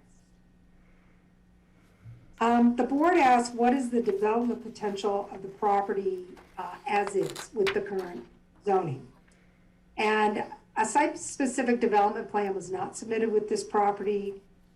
Staff didn't consider a site-specific development plan, but based upon the standards in our land use code, a rough estimate of the development is approximately 7 residential parcels, and a total of 40,250 square feet of residential and accessory development. Now, this does not consider other land use development standards of the code that could place more restrictions on future subdivision and redevelopment of the property. The board also asked the applicant and Open Space and Trails to explore further any other options for conserving the land. And Dale Will, the Open Space and Trails Special Projects Manager, met with Patrick Raleigh and talked about are there any other options? And according to Open Space and Trails, the potential to negotiate a comparable acquisition using either Open Space and Trails funds or tax credits is uncertain at this time. Open Space and Trails negotiations are purely voluntary, and Mr. Deerhammer has elected to pursue this particular land use process. Should a third TDR be created in exchange for limiting the floor area of the principal structure to 3,250 square feet, and a 1,000 square foot caretaker dwelling unit. The Frying Pan Master Plan and the Land Use Code already limit the amount of floor area in the frying pan to 4,000 square feet for the primary structure and 1,750 square feet for accessory structures. A TDR, when a TDR is created, that TDR has a value of 2,500 square feet. And so the question is, should that be issued for a reduction of only 1,500 square feet? So that would be 750 square feet less than the principal structure and 750 square feet less for the accessory structure, the total being 1,500 square feet. My memo to you said only 750 square feet. So they would be limiting, because of the frying pan cap, they would be voluntarily limiting the floor area for a total of 1,500 square feet instead of 2,500 square feet. Staff and the P&Z recommended approval for the third TDR, finding that within the code, there would be a 2,500 square foot reduction from 5,750 to 3,250 square feet. The code does not provide guidance on how this reduction would apply in zone districts with a more restrictive floor area, like the frying pan. However, if the BOCC wanted to link the floor area reduction for the award of a TDR to the square footage value of a TDR, which is 2,500 square feet, the board could consider limiting the total allowable floor area for the principal and detached structures to 3,250 square feet. The code language says one TDR may be awarded for the 2,500 square foot reduction in the floor area. So staff believes that the BOCC does have that kind of discretion. And I'm done, and if anybody has questions. Let's see. I'm sure there'll be some questions from the board members. Yes? Greg, are you going for your hand?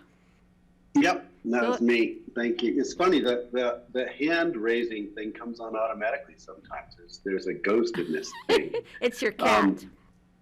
Yeah, maybe it's the cat. Thank you.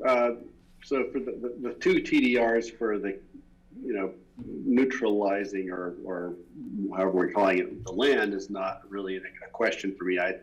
I'm okay with that. I do have a question about a third TDR. I'm really not sure that it's necessary, and given the the TDR has to land somewhere, we always have to think of that. So I just wanted to ask my fellow board members how they're feeling about that, but I'm thinking that this is one where I'm not sure I see the value in the TDR for that reduction in the house size. Okay, thank you, Greg. No question there. Any other member of the board? Francie, please.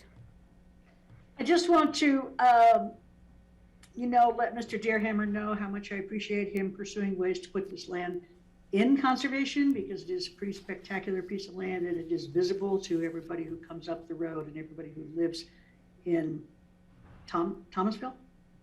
And so I really appreciate that. I am in agreement with Greg that I think the two TDRs are reasonable. I initially said, and I would stand by this if I had any leg to stand on, I would much rather have us buy a conservation easement from him and not do any TDRs than go this route. But I understand that's probably not an option with Mr. Deerhammer, and that's his right. I'm plugging my computer in, if you wouldn't mind just waiting 1 second. So thank you for this beautiful piece of land being conserved, and I would choose the least number of TDRs at all possible. Great. Kelly or Steve, would you like to weigh in on the TDR question? Steve? Well, I think we're a little bit out of order. I don't have any questions on it for staff right now. I would like to hear the applicant's presentation before making any comments. Okay. All right, I just have 2 members that have already weighed in. So Kelly, you want to hold off?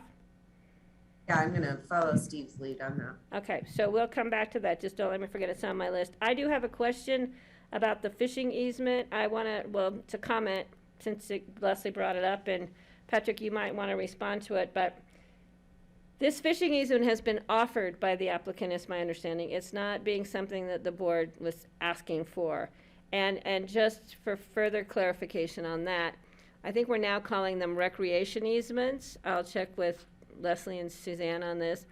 Due to the fact we've had people question the word fishing easement when some people don't have a fishing pole or fishing rod in their hand, fly rod in their hand. So we can just make sure we clear up that. That's just a small point that we just need to make sure we have the right language.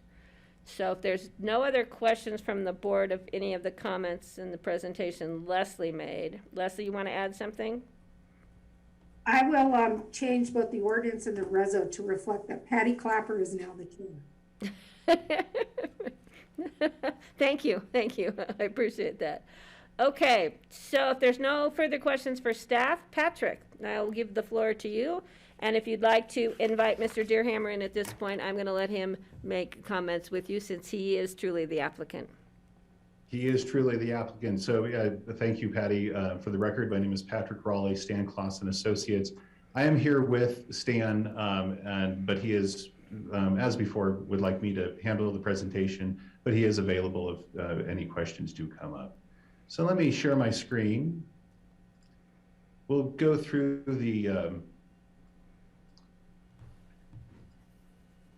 can everybody see that okay? Yes, sir.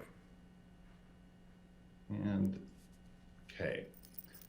So this is a continued hearing from the 17th of November. Thank you for your time that you guys spent on the site visit. I think that was very useful, and it was a beautiful day. So thanks for getting out with us and checking that out.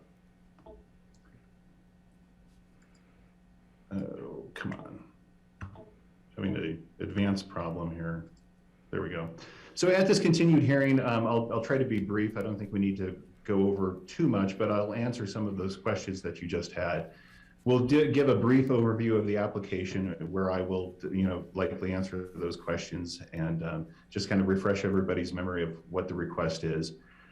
We have a flyover of the site. We did a drone flyover. So just to refresh your memory of the visibility of this site and, the proximity to the forest and Lime Creek and the qualities of Lime Creek and really the conservation qualities that the county will be receiving.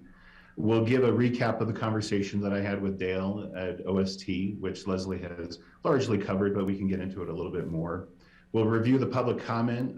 We've had some very positive members of the public immediate to the property and within the caucus provide some comments that are very supportive. And then, of course, we'll revisit the importance of the TDR program and what it does in preserving rural areas of the county. So again, this is a 167-acre parcel meeting the requirement for the limited development conservation parcel. The Deerhammer family has lived up there and taken care of this property for many, many years, utilized it for ranching. And if you recall some of the photos of the farming, the potato farming that went up there, unfortunately, I was going to try to bring those pictures in, but the files corrupted on me, so we don't get to look at them again. Again, this is a request to rezone 13 acres of the property adjacent to the river, to the Frying Pan River, from AR2 to AR10, And that is, of course, necessary for the limited development conservation parcel to meet the threshold of 160 acres. We are requesting 3 TDRs to be created. And the one is the third TDR is a voluntary limitation of future house size.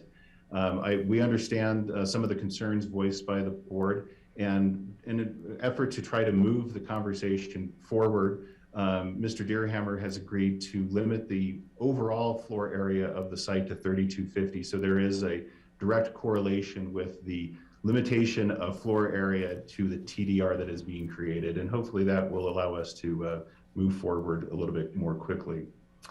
We are providing an activity envelope around the existing development where Stan's current cabin sits and garage.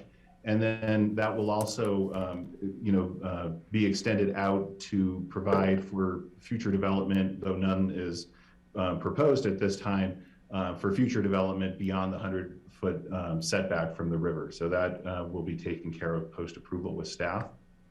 As I said, no development is provided. The redevelopment of again, will gladly reduce overall floor area to a total of 3,250 to make that correlation between a TDR and the limitations. And I think it should be noted that that limitation is not, shouldn't be taken lightly. It is limiting a house that could be up there that is much more in character with the neighboring development, further limits, it supports the overall scenic qualities that you're getting with the conservation easement. So that limitation is a rather substantial and meaningful limitation that we're willing to make, and I hope the board considers it as such. Again, the conservation easement, we look forward to working with Paul in Open Space and Trails and working through those various issues and getting the document in place. And then finally, to answer your question, Patty, yes, the fishing easement, I believe this was your question, is completely 100% voluntarily given by Mr. Deerhammer. He's happy to allow people to fish on this on Lime Creek on his property as he has in the past. So this is kind of a continuation of his stewardship and community-minded behavior that has characterized his ownership of the property. So here is, let me go into, this is about a minute and a half or a little more flyover of the site. And you can see this is the gate where we all met, looking down. Thomasville is below. Here is Lime Creek. And the character of Lime Creek, this is a flatter section of river, and it will be really quite nice to fish on. There's Stan's property, his cabins. This is looking above the colony. You can see the road in the background as we zoom in onto it. And the infamous bush that we were looking at to kind of see where the edge of the property is. But this is really the interface to the Forest Service. This is where the wildlife comes down and utilizes that south facing. That's the Yolanda Placer. Here is the AR2, and you can see that relationship. And then flying back to the gate. And Stan's property obviously extends across the ridge in the background there. It's a very visible site, as you can see, as you recall from the site visit. And development would occur in those open areas and would be quite impactful to Thomasville and the scenic qualities. And moreover, a larger house, the reduction of house size is meaningful. That will further, support the scenic qualities.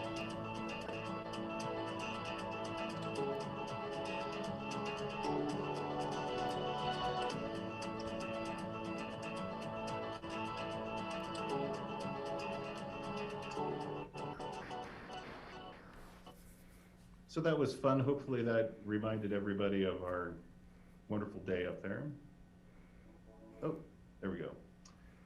So moving on, I did, per your request, have a conversation with Dale, and we reviewed the other methods of conservation.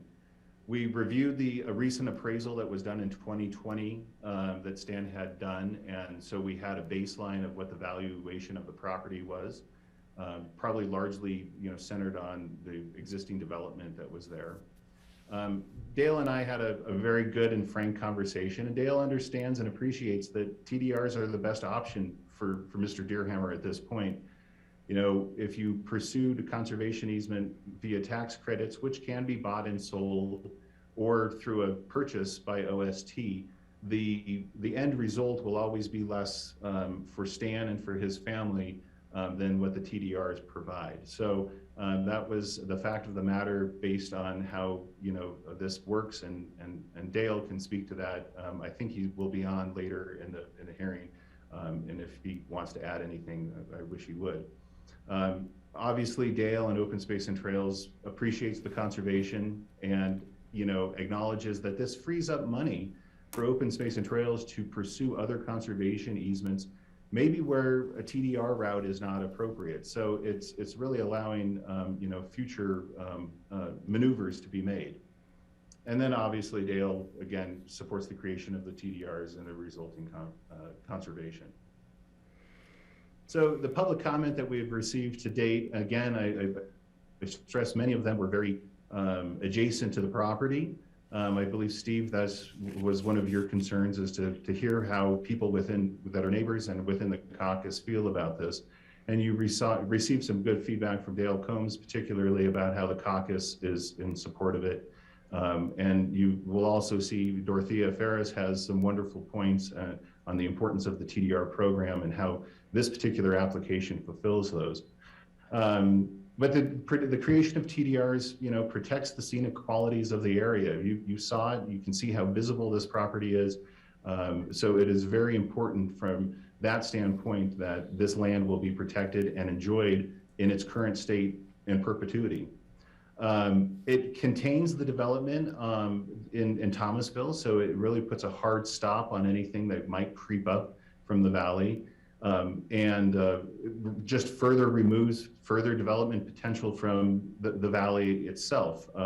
You know, the provision of a fishing easement will, as Jim Green stated, you know, avoid the nasty no fishing on private lands, or, you know, it'll give people an opportunity to enjoy this area and the wildlife. And speaking of wildlife, obviously you saw the south facing slope when we talked about that on the site visit, how wildlife do come down from the forest, which is immediately adjacent to the property to the north, and utilize this area. So the TDRs will benefit the wildlife and that habitat. We provide meaningful access to Lime Creek. Again, I would argue that, you know, the access, the qualities of the water on Lime Creek are a little bit flatter. It's a pocket water type situation. The flows, the velocity of the water on the Frying Pan is a little bit more, and maybe a little bit more difficult fishing. But of course, everybody and anybody that wants to enjoy the water, you don't have to have a fishing pole in your hand. You can also just sit on the bank and enjoy nature as it rolls by. The public comment also noted the role and the standing that the Deerhammer family has had on the community above the reservoir, and predates the construction of the reservoir.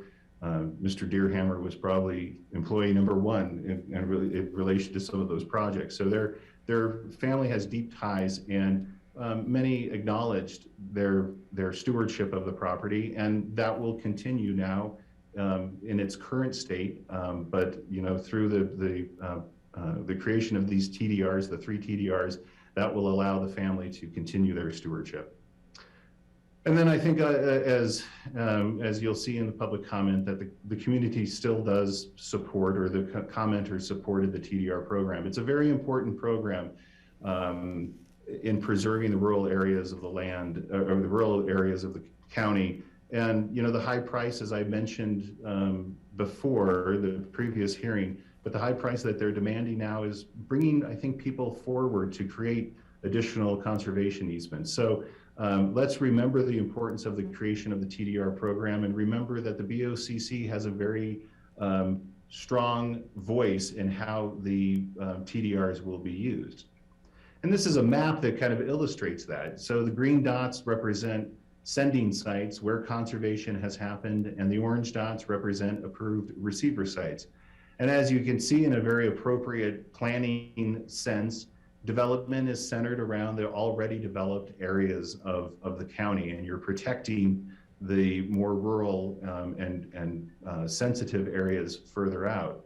And again, I can't stress that the creation of the TDR is one thing and how the TDR is used is quite another, and that you have that ability to review how the TDR is used. But let's remember the importance of the conservation and what the TDRs do, both from a community standpoint and also for the individuals and the families that are going to be administering these properties.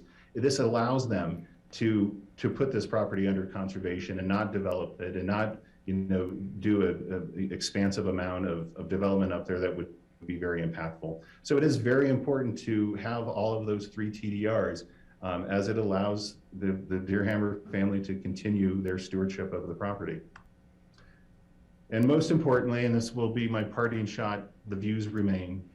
You now appreciate those views. We saw them in a different season, but the first view is looking up towards Thomasville to the east, to the southeast, and you can see the large hillside that is very prominent.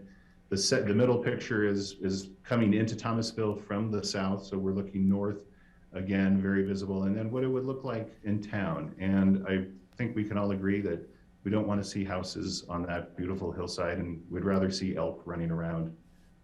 So with that, I complete my presentation and will be happy to answer any questions. I also will point out, I do have other images, the other images that I utilized in the first hearing, if we want to go back to those. Okay. Great, So thank you very much. Thank you, Patrick.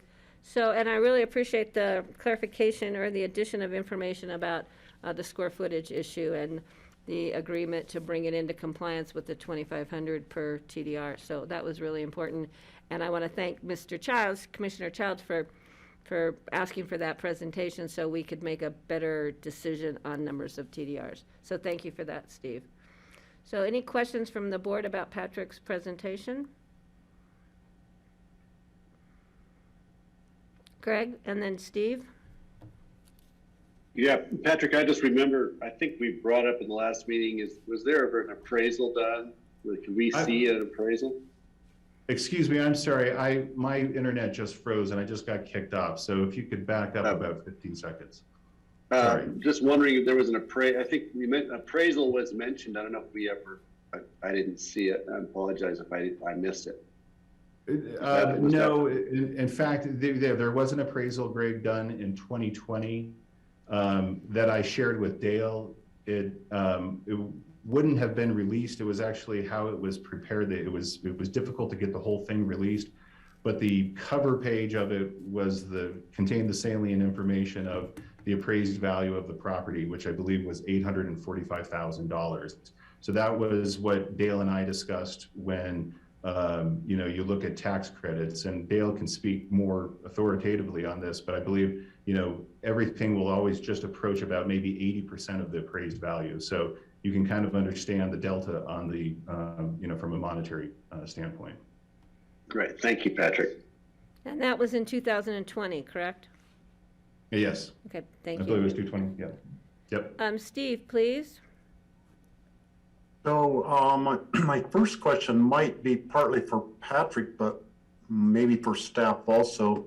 I'm wondering what the mechanism is, or could that be described for the transmittal of the fishing easement to the county or to Open Space and Trails, or however that happens?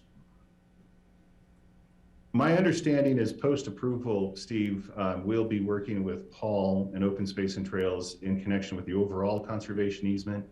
And at the same time, Paul and I have had some preliminary discussions, and I'm sure Leslie has done the same, on the form of fishing easement that we will memorialize. And there's Paul. So Paul, please correct me if I'm wrong. Yeah, as we move through the process, I'll work with Stanley and Patrick to craft that conservation easement, and the board will have to adopt that through an ordinance.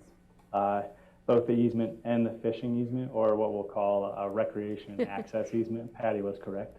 That's how we describe it now. So it'll come back And we'll go through our proper process, go back to Open Space and Trails Board and make sure everybody's comfortable with what everybody represented. Great, thank you, Paul. Okay, and that's what I thought, that what we do today and in 2 weeks isn't passing the acceptance of the conservation easement or of the fishing easement, but that is later actions that we would take, would be the acceptance of that. Then also I note that today we can actually only pass the ordinance rezoning the portion of the property. We cannot actually pass the resolution with the approval for the limited development conservation parcel. And that whole discussion about the limited development conservation parcel is the part that would have to do with whether or not a TDR could be given for the house and the buildings, the square footage of the house. Isn't that correct, Leslie? So we're not actually deciding today the TDR for the house question. Is that correct? Right, so this is first reading of the ordinance to rezone, because you continued that. And then, but we have provided the resolution for the special review as part of your discussion. And the special review will be continued to the same date as the second reading on the rezoning, correct? Yes. Because we have to finish the rezoning before we can make a decision on the resolution granting special review.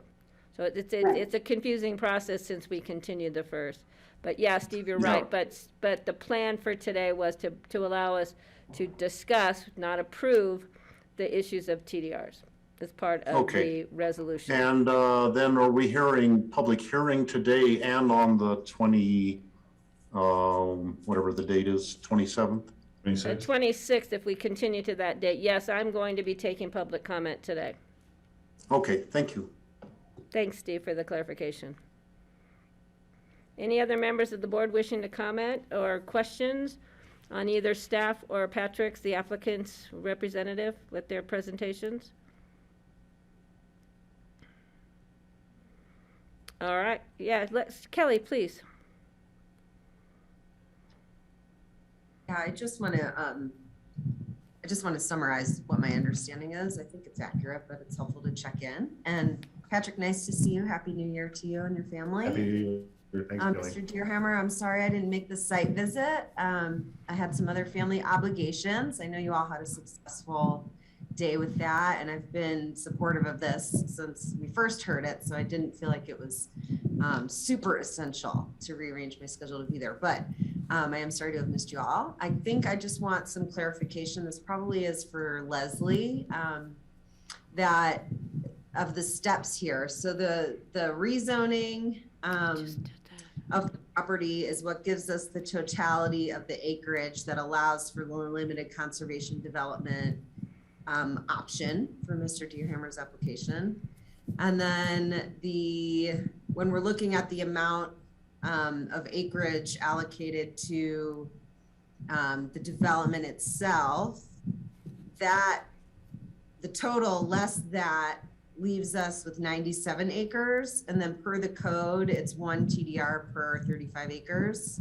Is that correct for the conservation offering here? And so we're looking at, that's where the 2 TDR calculation comes from, because there's not enough acreage there for 3 TDRs, there's only enough for 2.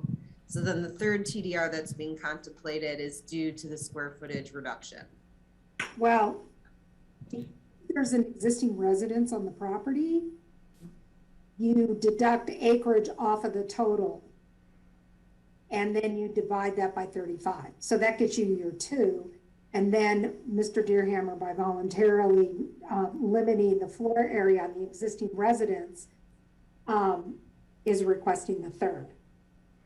Okay, thank you. And so there's 27 acres that aren't accounted for in any TDR calculation just because it doesn't meet the 1 per 35 math. Yeah, you don't do fractional TDR. Yeah. Yeah. Okay, great. Thanks. clarification. All right, is the board ready for me to open the public comment that has been continued from our first reading, which was in November? So I am going to open the public comment.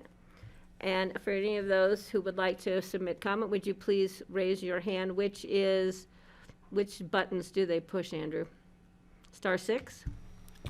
Yep, so both those attendees look like they're on the computer, so there should be a raise hand button. At that point, we can call on you and ask you to unmute. Thank you. So either, is it Eleanor and or Dorothea, of course, if you are wishing to comment, you should have a raised hand button on your computer.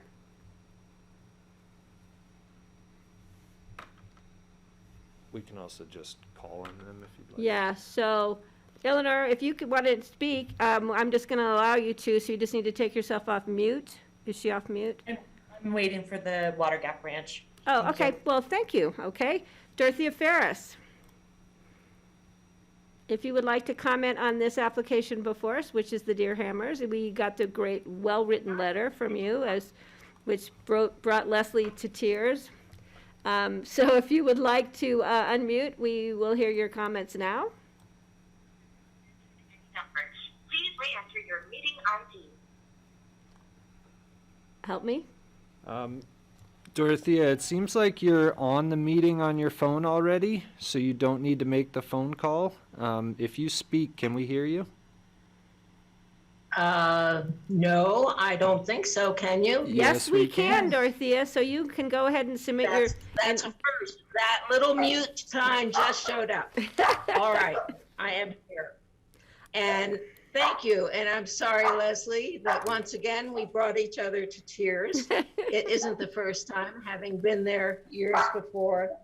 And I do have a few things I want to say. One, thank you for your dedication and your diligence in this area.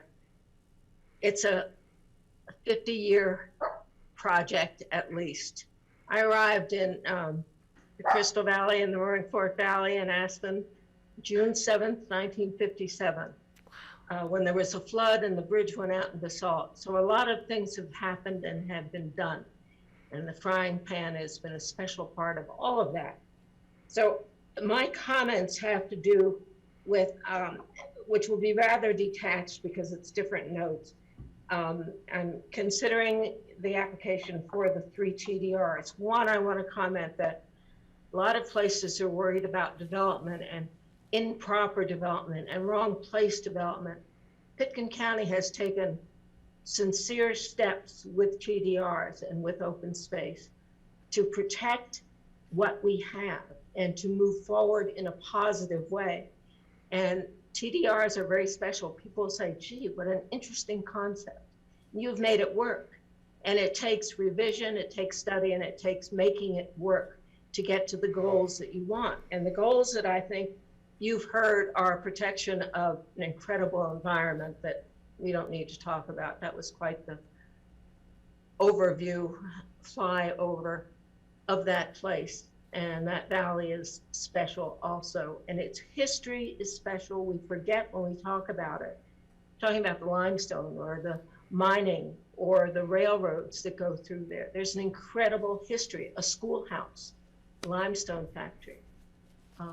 The people up there have a religious connection to that valley. When you go to a board meeting at the firehouse in Thomasville, you're in a different place of people who believe in what needs to be taken care of, whether it's the wildlife that you see or the commitment to care that you see.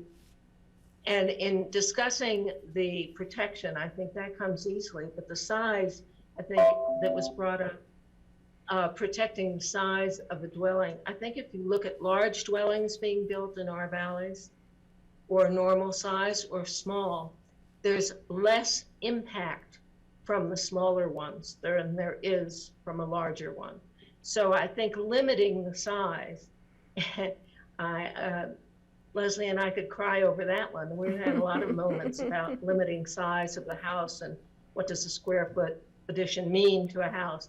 There was lots of discussions that would have bored most of us to death today.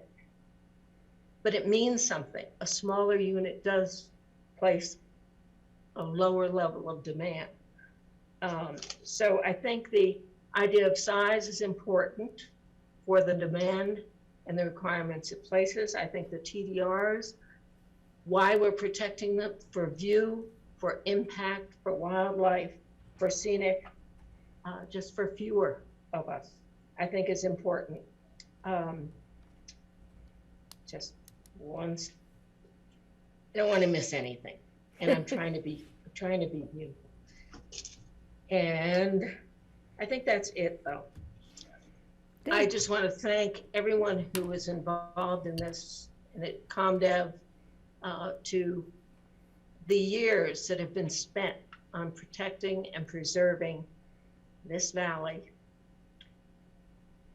Western Colorado, when I first moved over here, I remember when my mother-in-law said, remember, you live in Western Colorado now. And it was a different place in the mindset then. And I think our valleys are a different place in our mindset today. I think we all feel very fortunate to be here and to continue to work on it. And it takes a lot of work. And I just want to thank all of you for the work that you're putting into this and the consideration. And of course, knowing Stan for the years that we've been here, he's a unique character and a unique kind, a special person who feels for the land. And there are a lot of people who don't have a feel for the place they are. And I think the feeling of place, as I look around at the people on the screen in front of me, there's a sense of place and a feeling of responsibility that exists in the looks of everyone who's showing on this picture. I look at John Ely and Leslie Lamont and Steve and all of you that we've worked with and together for years. There's a commitment and a belief, and I want to thank you all for doing that, because it's not easy. You've been sitting at all these meetings that Patty is running so well, thank you, Patty, it's difficult to do it over and over again. And yet we're never done with this. So thank you very much for not being done with it and for working so hard on this. And please, let's save that place. Let's do it so that it sends a message. When I mentioned one of the representatives in Colorado that we were talking about a TP, the TDR program, that's one of the best programs there is to preserve the land. That's a great idea. And to hear that coming from someone who's a representative in the State House is rather nice. I wish more people would take advantage of it. That's another project. So thank you. Right. Thank you, Dorothea. Thanks, Thank Leslie. You. Yeah, thank you, more Dorothea. tears. And I'm sorry my face isn't on the screen. I am not one of those Zoomers. We're going to be working on that in the future. Andrew's trying to convince me. But right now I'm concentrating on the issue before us. And again, Dorothea, your comments, as always, are That's no work right anyway. so appreciated. Thanks. Are there any other members Thanks of for any other members of the public who might be wanting to call in or Zoom in or however to submit comment? I'm going to give you a few minutes to do so.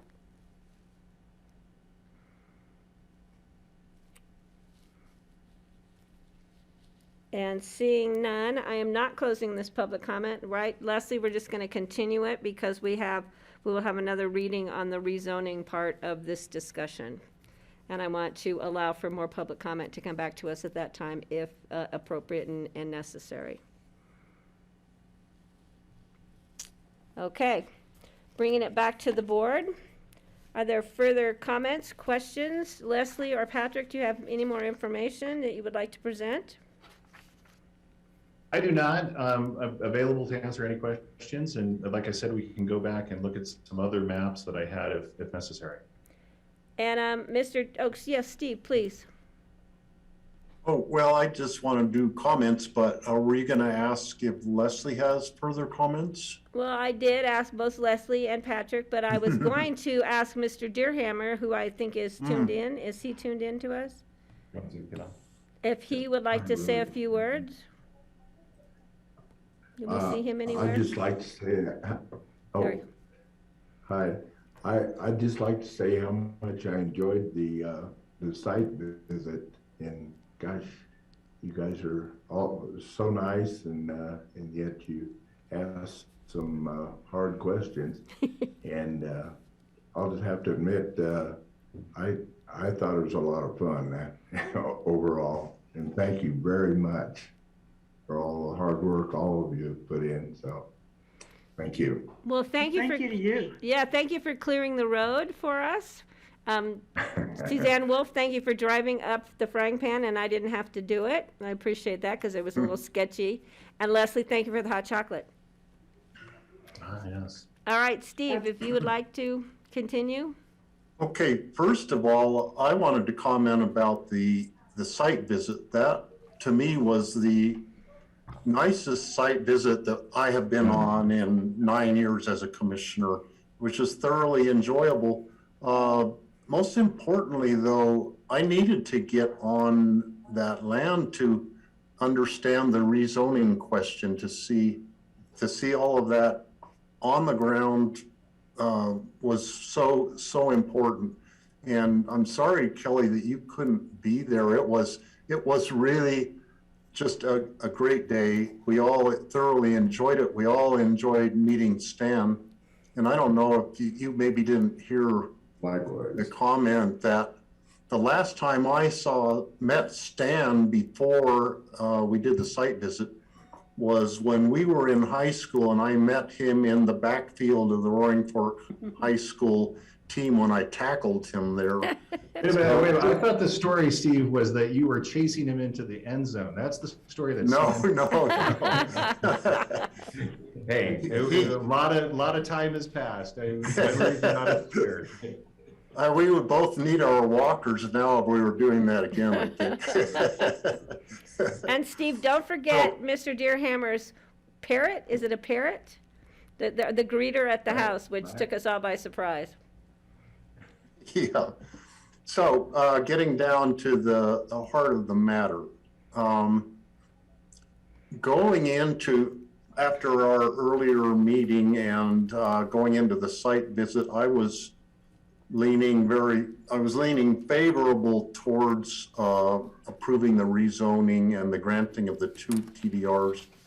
I was not so much favorable towards the granting of a TDR for the reduction in the floor area, because it looked like the reduction in floor area was only going to be for 750 square feet, which granting a TDR for that was, to me, just not thinkable. We wouldn't do that.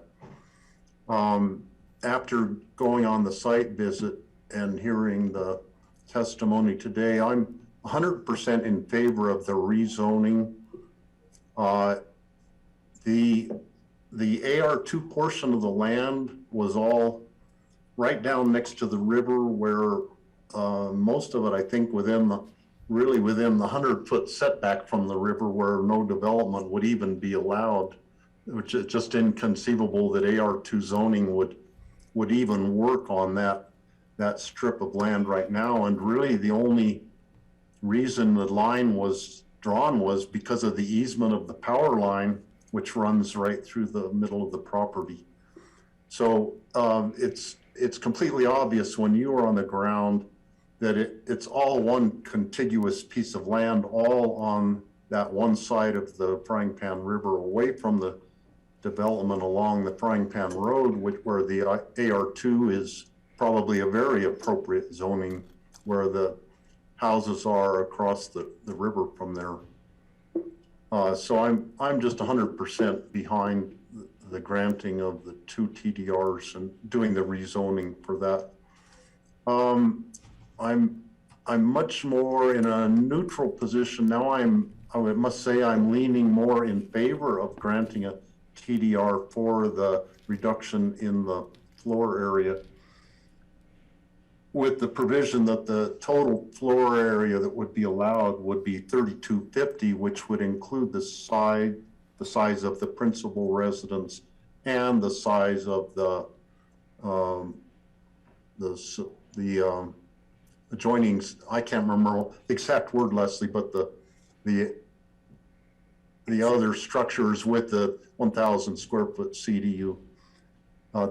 So the Stan or a future owner of the property could build a 3,250 square foot house, or they could build a 2250 square foot house plus a 1,000 square foot CDU in an attachment in another building. That doesn't have to be determined right now. I am leaning much more favorably in favor of supporting that at this time. So that makes more sense to me. Also, in terms of granting of TDRs, I am not at all opposed to having some ordinary citizens of Pitkin County be receiving TDRs for giving up some development rights on their land. This is, I think, a very appropriate site for doing that. It's not just one open field there, but the land is really appropriate for putting a conservation easement on. There are lots of different aspects of the property, and what is being preserved is really the view from Thomasville. The view going on the Eagle Thomasville Road would be preserved on both sides of the road there. There's a lot being preserved. This property is actually has a lot of different fairly complex aspects of it. Also the Lime Creek going through the property, to me, it's very much like the size of Capitol Creek that runs through our ranch up here, and it's very familiar to me. We also always let people fish on Capitol Creek. I think I have a lot in common with Stan on how we viewed our land and acted as stewards of the land. So I understand that sentiment, and I would feel like it would be appropriate for Stan to get some TDRs for being a good steward and continuing that stewardship into the future. So that's the end of my comments. Thank you. Great, thanks, Steve. Any other comments from the board or questions? Or any other information from staff or from Patrick? Yes, Greg, please. All right, thank you. Yeah, I appreciate what I've heard so far today, and I have to say, yes, I really did enjoy that site visit, and the meeting Stan was a highlight. I love to spend a lot more time talking about helicopters and life in the Frying Pan Valley. And Patrick, you as well. I enjoyed taking pictures with you out there at the end of the day. Here's what I'm having trouble getting by. As I said previously and a little hastily, I'm in favor of the TDRs for the deal with the land. I like the rezoning. That part makes sense. I love how you constructed that. It makes sense. The problem I'm having right now is with we're not eliminating square footage here. We're just relocating it. Where's it going? We're going to put 5,000 square feet of space somewhere else in the valley from those two TDRs. And we're being asked to put another 2,500 somewhere else in the valley for the third TDR. Where are they going to land? And I almost, gosh, I want to ask everyone, not to put Dorothea on the spot, but she'd do it to me. Where's this TDR supposed to go, Dorothea? And I think we should ask every applicant this, and I think we should ask ourselves this. As we keep doing this, is it better to have a 5,000 square foot or a 4,000 square foot house on this property, and then allow an 8,000 or, I guess somebody could have a 5750 and add 3 TDRs to it elsewhere in the valley and build a 12 or 13,000 square foot house, right? My math is no good today. I've lost that capability today, but you get the point. Where do these things land? And this is what I'm wrestling with. The other thing I'm wrestling with also, I feel like I'm a horse trader today with you. And what I'm being told is that we want to do an exchange for a piece of land that's valued at $875,000. Maybe the valuation has gone up a bit in the last year, but we want you to give us 3 TDRs for that. The last time I checked, the market value on a TDR, the recent sales were somewhere between $1 million and $1.25 million. So it seems to me we're Sorry, what was that? 1.8 was the last one, 1.8 million. Oh my God. Okay. You know, even at $1 million, we're putting $3 million worth of TDRs down for an $875,000 appraised piece of property. Forgive my math, I'm rounding. I'm having trouble with that because I don't believe it's free money, and I don't believe it's free money to us. And I also think there will be development consequences elsewhere in the valley. So as much as I appreciate everything I've heard, and I do want to support Stan and reward him for the great work his family's done and he's done, and just for being who he is, really. I think two TDRs for this is generous, and I also think not landing another 2,500 feet somewhere else in a high prime development area where people who buy TDRs want to land them is probably a good thing. So that's where I am right now. Okay. Thanks. Thank you, Greg. Francie, I see your hand up. Yeah, I agree with Greg. I just want to make sure that we don't have to make that decision today. Isn't that correct? That's About correct. how many? That's correct. That's correct? Okay, so wait, thank you. Yeah, we can think about it for the next 2 weeks. Patrick, did you have more you wanted to add? Because I know that you had brought up a further reduction in square footage, and I want to make sure that's very clear. Yeah, thank you, Patty. Just a couple of points in response to Greg. You know, there's the value of, let's not forget, you control how the TDRs are used, and I don't want us to conflate the two points here of how the TDR is used and the conservation value that you're getting.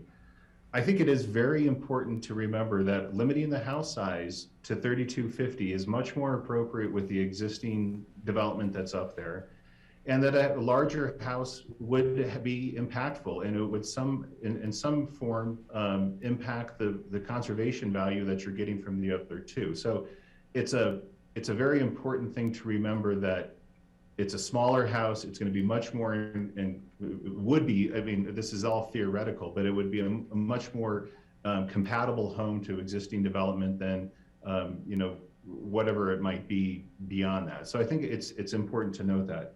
And we are clearly restricting all total floor area to 3,250. Hey, Patrick, concerning the appraised value. Oh, just wanted to ask, sorry, on that note, I just want to be sure that I'm clear on what the rules are regarding house size in the valley already. What the existing rules were described by Leslie, I think they are more severely limiting than Pitkin counties through the frying pan. You know, do those rules have teeth? Are there already limits on the size of these houses? Are we buying something that we already have through de facto through those limitations? So the frying pan master plan, which was translated into the code, that a principal structure can max out at 4,000 square feet. Mm-hmm. An accessory structure can be 1,750 square feet. The two total equate to 5,750. What Patrick is proposing and Stanley are proposing is that the total principal and accessory structure, whether they're two separate structures or combined or whatever, would be 3,250 total. And I would add that with the more restrictive aspects of the code, Greg, we're forgoing that 1,000 square feet that would be allowed for a CDU. So the one-to-one comparison for a TDR to the reduction of floor area is there. We're giving up 2,500 square feet and asking for 2,500 square feet. So I think there's a nexus of compatibility or comparability there. Let me say that another way, Patrick. The limited development conservation parcel requires a reduction of 2,500 square feet, but it also gives you a free 1,000 square feet for a CDU. Did I say that correctly? it sounded like 3,000, but I think you're saying 1,000 CDU, 1,000 square foot CDU. 1,000 for a CDU. So you limit the 3,250, but you still get 1,000 for a CDU. If we were doing it for the code. Right. And what Patrick and they're doing is saying max 3,250. So Leslie, For this an also, overall reduction of 2,500 square feet. so this also addresses the concern raised by the P&Z member Jeffrey Woodward, which you'll find on page 4 of Leslie's memorandum. So, because he was concerned about us giving away 2,500 square feet when we're only getting X amount of square feet. And now you've evened that out, so it's an equal amount of square footage. That is correct. Okay, Francie, I think that you had a hand up or a wave. And I just have one more point, Patty. It's okay. I don't need to. Okay, all right, thank you. Patrick, go ahead. Yeah, just one, as far as the appraised value price, you know, appraisal is a dark art, you know, I don't pretend to understand it, but probably that was primarily looking at the residential structures that were there from a standpoint of, you know, what could they be resold for? What is their use? That didn't take into account the intangible benefit of the land. And so, you know, you can't say, well, it appraised at X, and that is really what the value of the property is. I think what we're kind of talking about here and what TDRs contemplate is that there is a value beyond the, you know, the appraised value of the property that is intangible, and it is, you know, has to be taken into account. So I would just caution that it's appraised value shouldn't be so strongly applied, that there is greater value that I'm sure that you can appreciate having been up there for protecting that land and protecting the impacts or preventing the impacts of development that could occur. So just wanted to make that clarification. Great, thank you. Kelly, please. Thanks. Yeah, I thought I should just weigh in so everyone sort of has a sense of where the board's at. But I'm glad I have 2 more weeks to think about this. You know, as I've said from the beginning, I have been, you know, I think this has been a very reasonable proposal, but I didn't caveat that I am hung up on this third TDR question as well. So I'm glad to have time to think it over. I'm completely on board for the rezoning and the 2 TDRs as the code lays out. And I'm a stickler for the code. So, you know, it's easy and straightforward, I think, to approve that. But, you know, because we have the discretion on the third TDR and because we have concerns about the broader TDR program, I am kind of wrestling with whether to be conservative or generous in that discretion. And, you know, again, I think that there is a 1-to-1 square footage trade-off here that we don't always see in our requests that makes it more fair than some of the other things that come to us. For example, when a TDR is issued in the backcountry, they're preserving, you know, less square feet than is landing somewhere. But you know, I am wrestling with that a little bit, and I do acknowledge that there is also 27 kind of acres in the conservation development parcel that don't benefit from a fractional TDR or something, and so that discretion might help sort of credit that. But I need to think on this more because I'm not sure where I'm at, and I'm glad I don't have to make the decision today. But I do want you all to know that that's what I'm wrestling with. Great, thank you, Kelly. That I think that helps guide us into our next step. Are there any other questions, comments, or input from staff, the applicant, and/or the board? As Kelly said, we've got 2 more weeks to, you know, think about this. And it's a little complicated process, so I'm going to try, Leslie, help me out, to clarify. We need a motion to approve on technically first reading the ordinance for rezoning and set the second hearing for the 26th of this month at our next regular board meeting. And then the second item we will need, what was that? Moved. Oh, that was easy. Okay, do I have a second on that? Kelly, okay. Then I'm just gonna separate them out. I'm gonna see if there's any more comments, discussion on this first motion. And we're also continuing the public hearing as part of that, so. I'm gonna call the question. All those in favor, please signify by saying aye.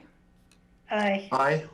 Aye. Okay, it's a 5-0, and the second motion I need is a resolution granting special review approval for limited development parcel, activity envelope, site plan review. And this is a continued public hearing, and this is a continuation. We don't approve it now. We continue this whole resolution until the 26th. And it needs to be, because it needs to be approved and/or voted on after the completion of the decision on the rezoning. Correct, Leslie?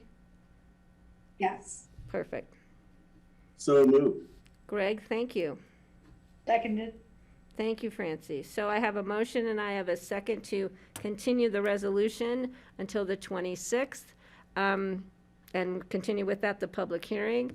So I'm going to call the questions. All those in favor, please signify by saying aye. Aye. Aye. Great.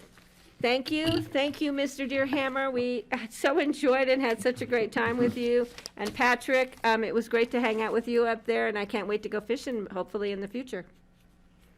Let's do it. All right, thank you. Take care. Thanks, guys. Okay, we have one, but before open discussion, we have a resolution approving the Water Gap Ranch LLLP special review for limited developed conservation parcel TDRs. So let's see where this one's going to go. So, and I think Suzanne Wolf is presenting this. Is that correct, Suzanne? That's correct, Patty. All right, the floor is yours. Okay. Thank you. Yeah, it's helpful that Deerhammer has gone before, since you're now more familiar with the limited development conservation parcel concept and code. I'm going to start by pulling up the map. Let's see. Is anything happening there? Do you have the map showing? Well, we have more of you showing than the map on the screen, so how do we? Yeah, there is a map there. Okay. Oh, there we go. There I was we like, go. I don't know. Thanks, Anna. Okay. I was like, I don't think I control that, but we got so you. here I'm in Maps and More, so just to get you oriented a little bit, here's Carbondale, and so we'll start zooming in as you go up past Spring Gulch, coming up Thompson Creek Road, all the way up North Thompson Creek. This property here is the property the county acquired last year, that what's called the TD Ranch property.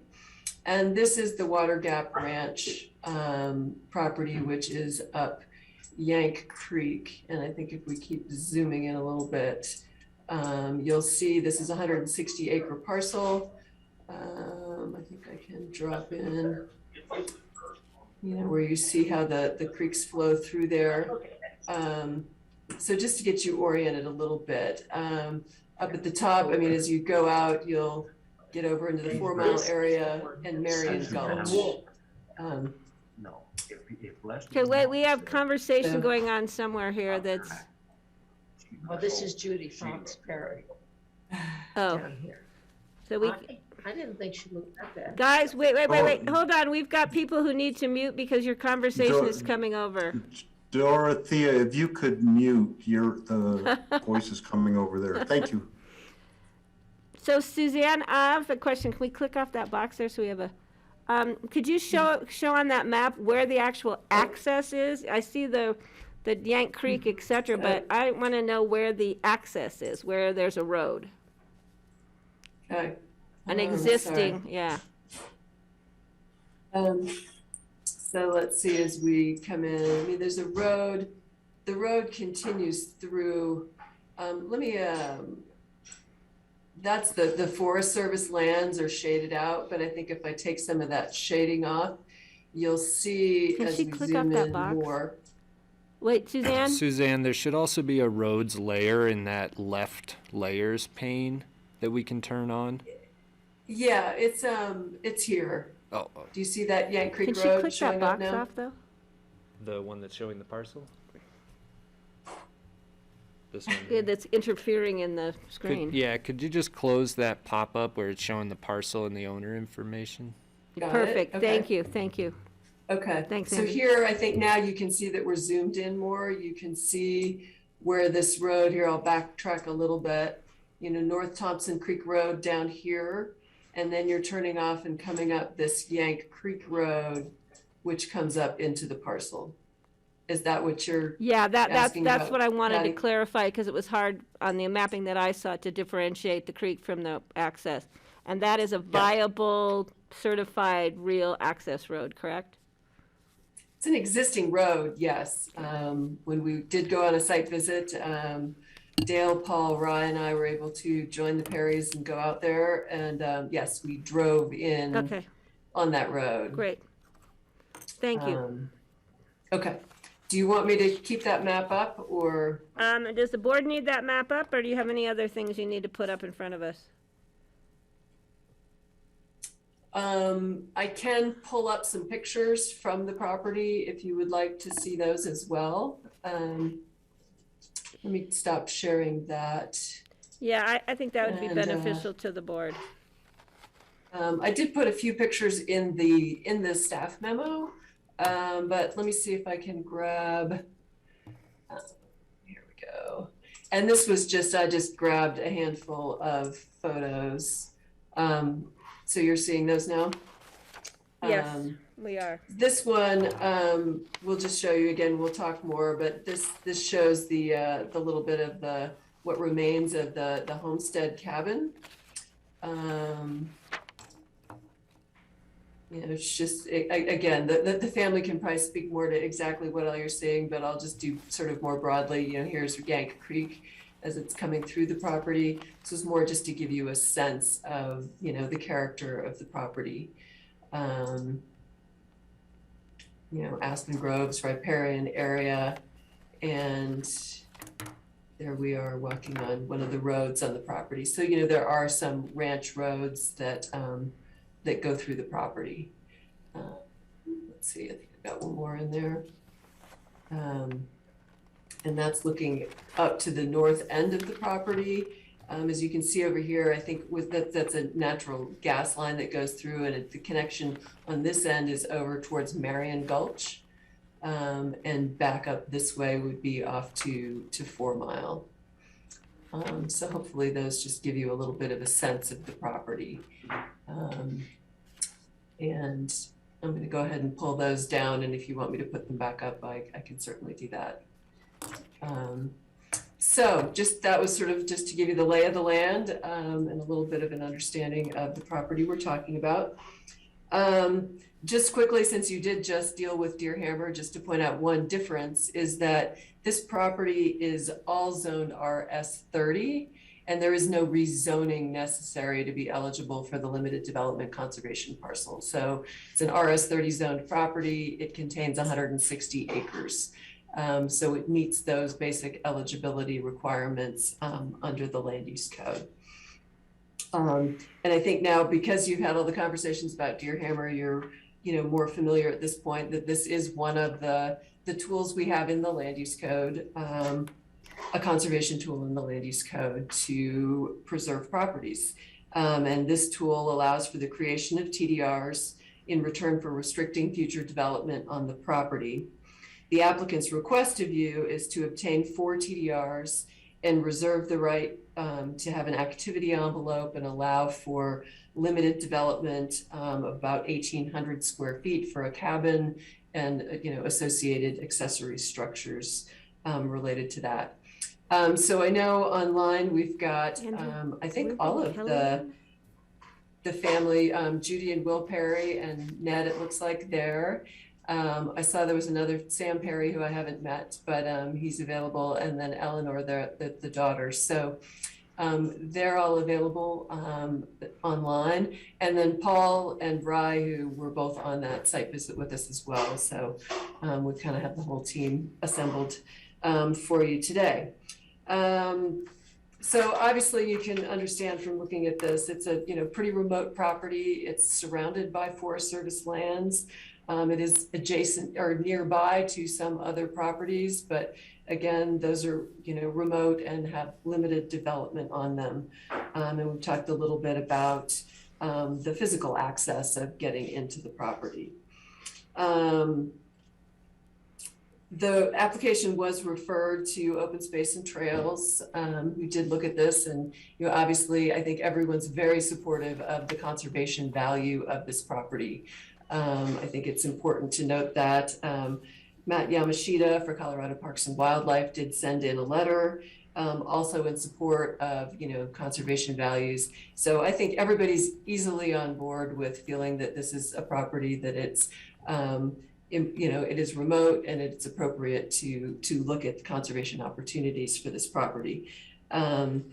So with the tool we have, this limited development conservation, that requires a special review under the land use code, as well as certain of those specific criteria to the LDCP. So I'll walk through just some of those things. Under special review, obviously, we're always looking to the master plan for the area, and the Crystal River Valley Land Use Master Plan clearly supports, incentives for the preservation of open agricultural or other resource lands.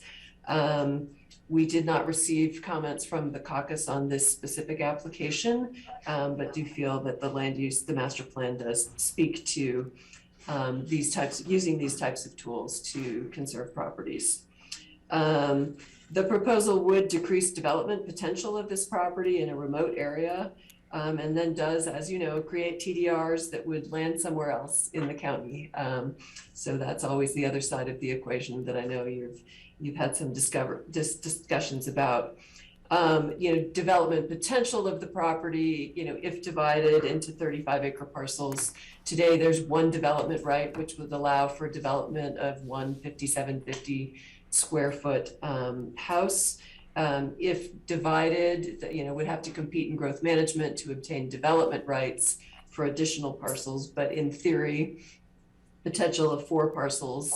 If each one had got 5,750, we'd be talking about 23,000 square feet of floor area on the property. So just to understand what that subdivision potential is on the property.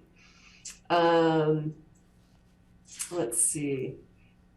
Special review looks at would this endanger the public health, safety, or welfare? Obviously, that is not a concern here. Preservation is compatible with surrounding area. Limited development, there's very limited development in this area. Looking more specifically at the limited development conservation parcel criteria, as I said, the property meets the zoning requirement and the 160-acre minimum. It is a parcel that was created back in the 1920s through the Homestead Act. I think our, one major topic of discussion for you is the applicability of the criteria under limited development conservation with when there is no existing development on the property versus when there is existing development. The code very specifically states, if there is no existing development on the property, then no further development is allowed. So in that case, if there's no existing development, this tool in the code basically provides the opportunity to obtain TDRs at 1 per 35 acres. So off of the 160 acres, they would be eligible for 4 TDRs. And that would then have a conservation easement restricting against any future development on the property. The only, existing development on the property, there was a homestead cabin, that is definitely in, there's only remains there now, and it obviously has not been usable in a long time. And otherwise just basic, fencing, primitive roads, irrigation, those types of things on the property.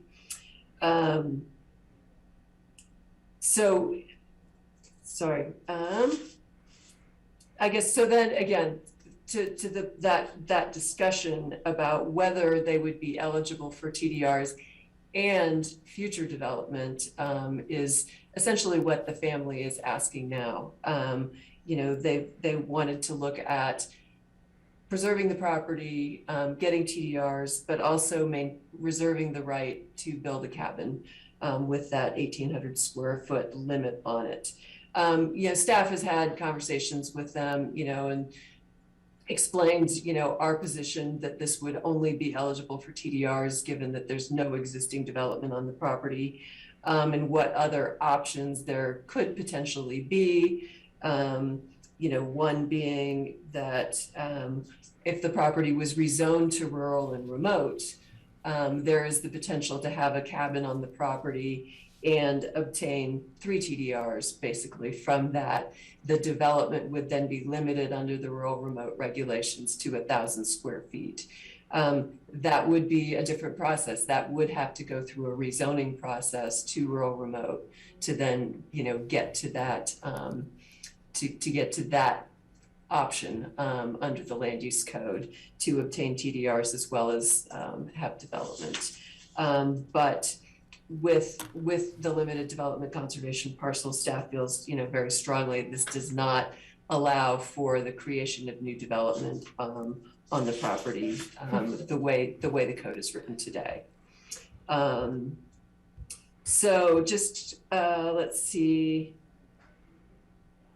Again, maybe I'll just kind of stop there. I mean, I do think there's discussion in that. So staff's position is that what the applicant is requesting for TDRs and a cabin is not approvable under the land use code. So we did provide a resolution for you, a draft resolution, which would be granting the TDRs based on the existing code.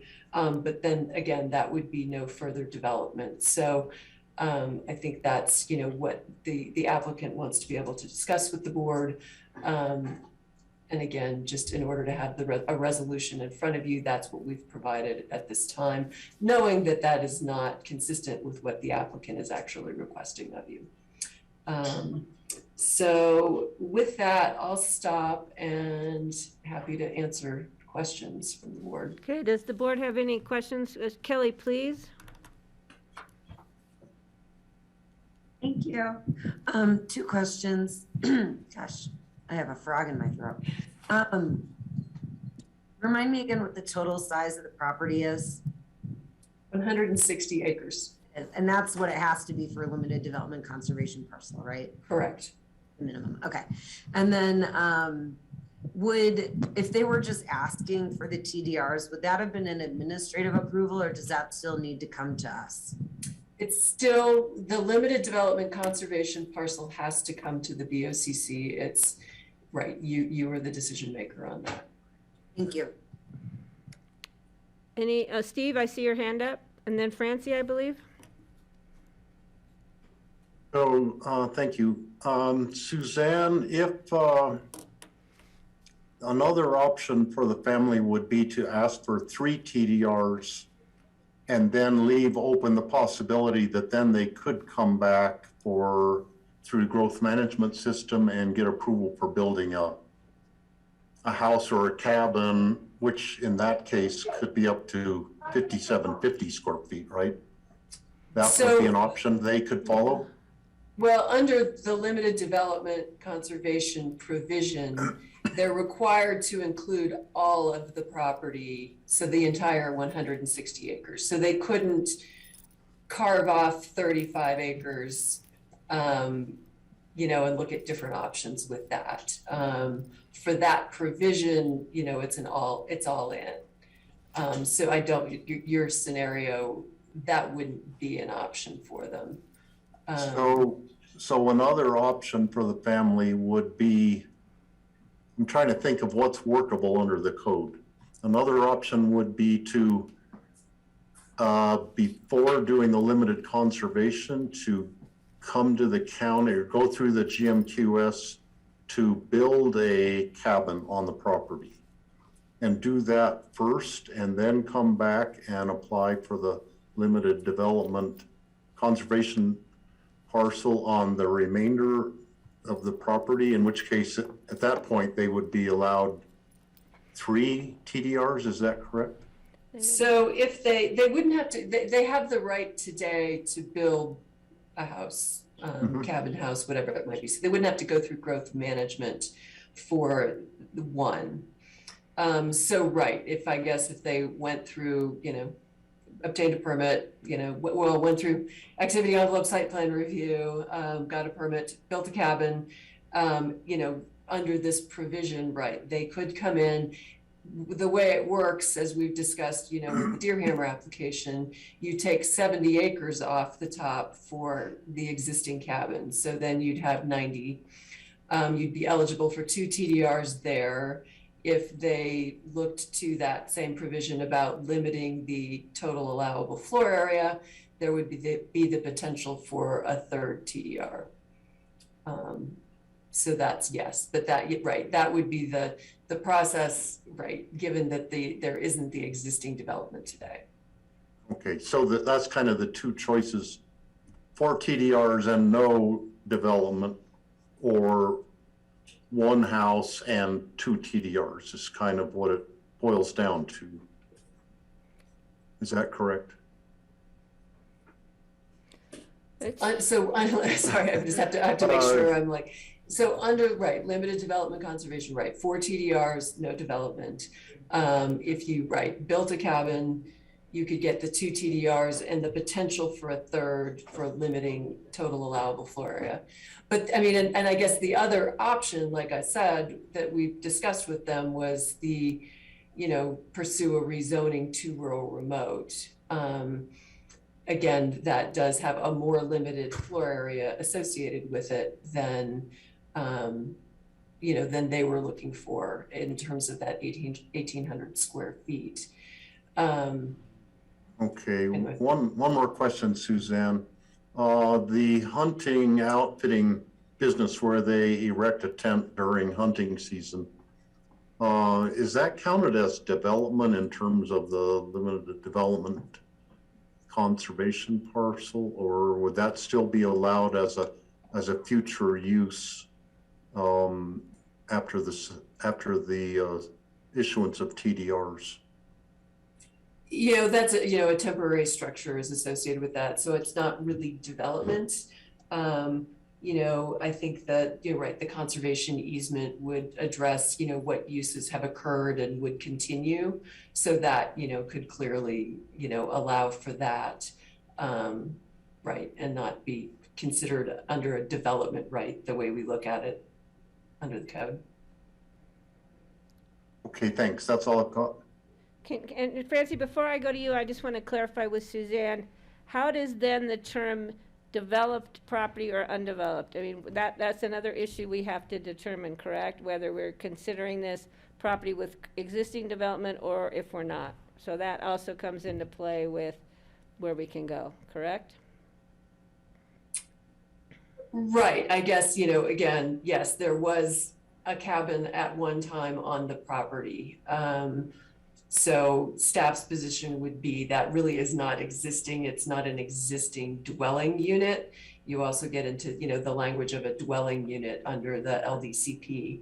But yes, I think would be part of the discussion in terms of, what's intended under that development. And under if it was to be rezoned rural remote, could they still continue the outfitting activity and with tents and any kind of grazing or pasturing of that property? Can that be allowed under rural remote zoning? I don't think, I believe so. I don't think there's anything I don't think the rural remote prohibits that. We need to clarify that because, we haven't had those kind of issues, say, on the backside of Aspen Mountain. Not like people graze up there or have outfitting technically. So we definitely have lots of other areas we've rezoned to rural remote. And again, we've looked at, people continuing those existing uses. But yes, that would have to be a part of a request to rezone to rural remote if it was appropriate, if it met the criteria. Right. So that's further information needed. But Francie, go ahead. You did have your hand up there. Yeah, I just wanted to say hi to all the Perrys, Sam and Eleanor. I wish I could see you better. Ned, as usual, your smile is completely irresistible. I would give you anything you asked me for practically when you smile like that. But is the family going to present? Because I have a lot of questions, but I don't want to preclude their presentation. Yes, they are the applicant. These are questions directed for staff at this time. I'll wait. Thank you. Okay, so if the board is ready, we will ask the applicant. I don't know which 4 of you are going to present, but please, the floor is yours. Okay, so unmute us. You're unmuted. Okay. Make sure you can hear you. Can you hear me? We can hear you, and it's nice to see all of you. Yeah. So I'm Will Perry, and my family is here with me. Our family, Judy Fox Perry, and Ned Perry, and on other Zooms are Sam Perry and Eleanor Perry. And before we start, just thank you to the BOCC for letting us present this, and thank you to Suzanne and Paul, Dry, and Dale for the site visit we had with them. You know, we're multi-generational ranchers with a family history of stewardship in the county. And we have history in the county too, dating back to 1880. So we grow hay and graze cattle on our home ranch, which you may not know exactly where it is. It's on Edgerton Creek, right at the base of Marion, below Spring Gulch. But in 2016, we purchased this 160-acre parcel that has been in the family as part of my parents' ranching operation up Yang Creek. And, you know, as a kid, we'd go up there and fix fence and graze cattle, and it's always fix more fence, yeah. Anyway, what else? Okay, so a couple things I want to note first. We sent in the application in July with a letter, and it's in your file, but there were a couple changes and clarifications from that application I just want to make sure we're clear on. Again, we're requesting 4 TDRs and a 4-acre activity envelope. And the reason we're requesting that, even though Suzanne reads the rules, is it's not allowed, we would like to discuss with you the abrogation of the mineral rights, which isn't addressed anywhere in the TDR language. We own the mineral rights, and we feel like this is a really key element here in this piece of property. And I'll go into more detail a little later on, but I just wanted to bring that up. The other thing in clarification from the application letter was we had talked about a community winter hut and public access. At this time, this is not part of this conversation. We've dropped that out unless the board and the open space feel like it's something they really see as a potential asset for them on the property. Our proposed activity envelope and cabin is it's not intended for full-time residential use or to have plowed winter access. It's for agricultural and recreational use, more in the sort of cow camp, mountain hut type of development. And again, we were thinking of an 1,800 square foot cabin on a 160-acre parcel of ground on an inholding. So we had a site visit with Pickens County staff on the 12th of November, as you saw from the pictures with the snow on the ground. It just snowed the day before. We submitted a detailed map at that time. We had submitted other maps with the application, but we submitted one with the activity envelope noted as a part of your package and a list of items for consideration if we were to do an easement. And we did get a draft easement from staff. And working on that draft easement was real valuable to us because it helped us sort of put our vision together, what we want to see on the property and how we can live with it in perpetuity. So at this point, I think, you know, I've got a series of things that you might ask that we can respond to with ideas, but I definitely want to make, if the questions that we think you might ask aren't answered, then I'd like to comment on them at a later point. So if it's all right, I guess let's start with the staff question or the BOCC questions. Okay, does the Board of Commissioners, are there any specific questions or more information or, yeah, Suzanne, I see your finger raised. Thanks, Patty. Right wanted me to make a clarification because I did misspeak in responding to Steve's questions about could they build a cabin first and then ask for the TDRs. And my response was incorrect because the code does specifically say, oops, sorry, I just had it in front of me, that the development, the residential and accessory structures must have existed on or before December 6th, 2006. So again, we were really looking to, if you had existing development, to allow you to keep it, potentially expand it. But if there was no existing development, this tool was intended, you know, to just generate the TDRs and conserve the property. So just wanted to make sure I got that, made that clarification. Thank you. All right, so Francie? And then Steve, I got you too. Should I go? Yeah, Francie, you go ahead, because you were postponing your questions until the applicant had submitted their information. I have some questions about the access, and you please correct me if I'm wrong, any of the parents who want to. My understanding is the only access is through the Jerome Park Cattlemen's land and or Forest Service. And the reason I'm concerned about this is that 3 or 4 TDRs is a lot of land being built somewhere else. And I don't see the potential for a lot of development up there at this point. I don't see we're ameliorating a threat of a bunch of development up there because, unless I'm wrong about the access. I mean, now I understand that it's mostly through snowcats and snowmobiles and that sort of thing. So I have a question about the access. I don't believe there's any utilities into there. I don't believe fire equipment or ambulances can get in there. So I think anybody wanting to develop it at a future time would have a hard time getting past all of those obstacles. I don't see the Cattlemen's Association or the Forest Service granting access for a big development up there, but it's just my opinion. So that's one question.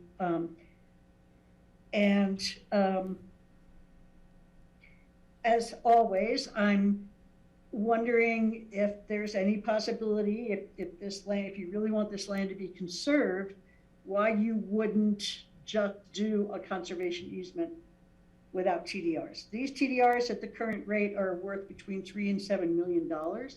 And that just seems to me a hell of a lot of money for land that would be very difficult to develop at any time in the next, I don't know, 20 years, or maybe Ned and Eleanor and Sam could come back in 20 years when there is a threat of development. It's just a thought. Especially if we were to compare that money with the value of the land, I have no idea what the value of the land is. I know there was a quitclaim deed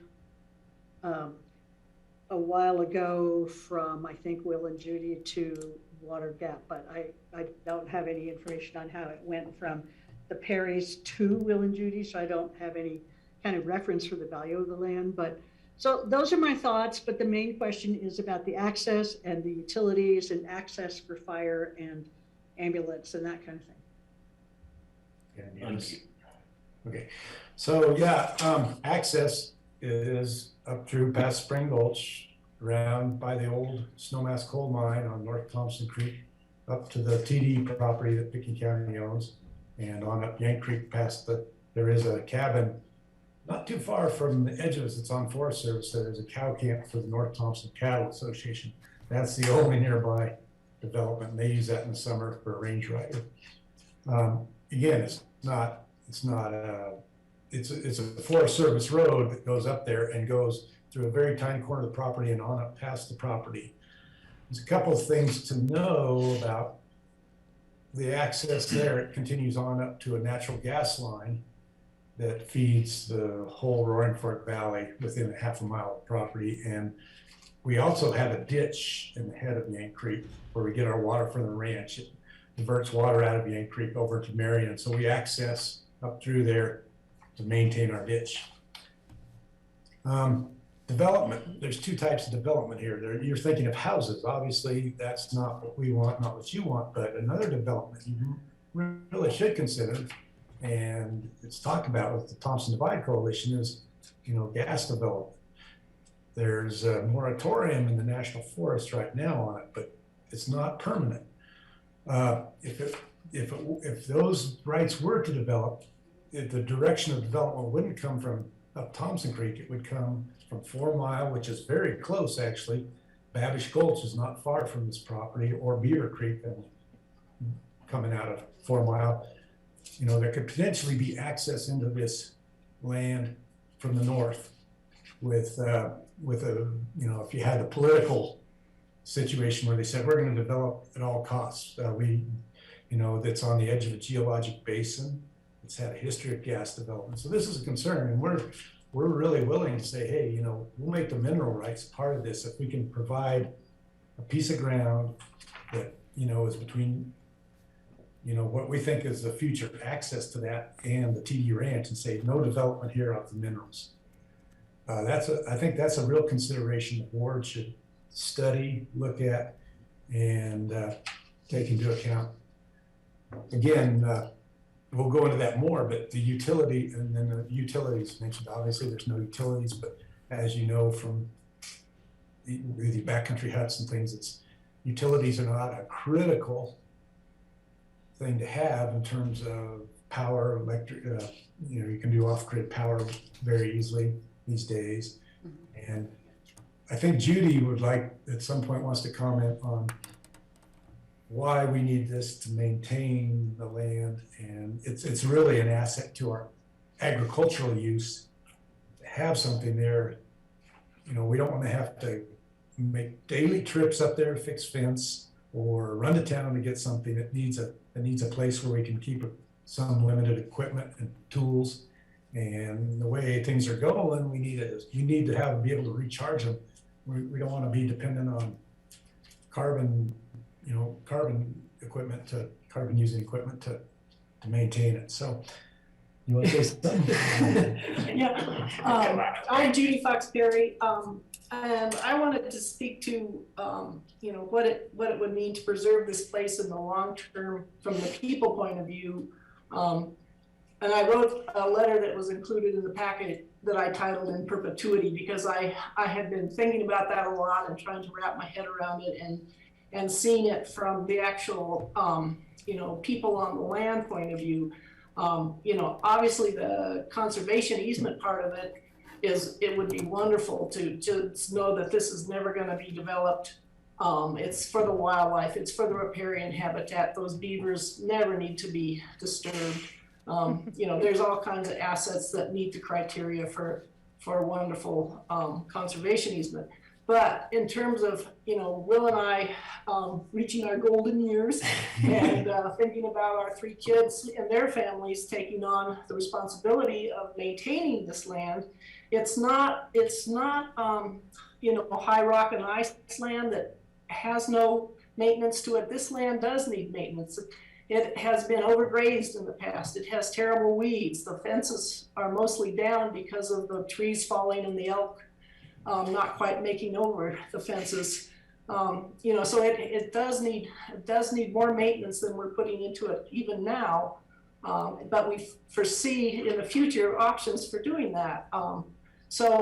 We would like not only to be able to do that work throughout the family, but also to inspire the family to want to take that responsibility on. And that's where I'm talking about the in perpetuity of the people wanting to take care of the land.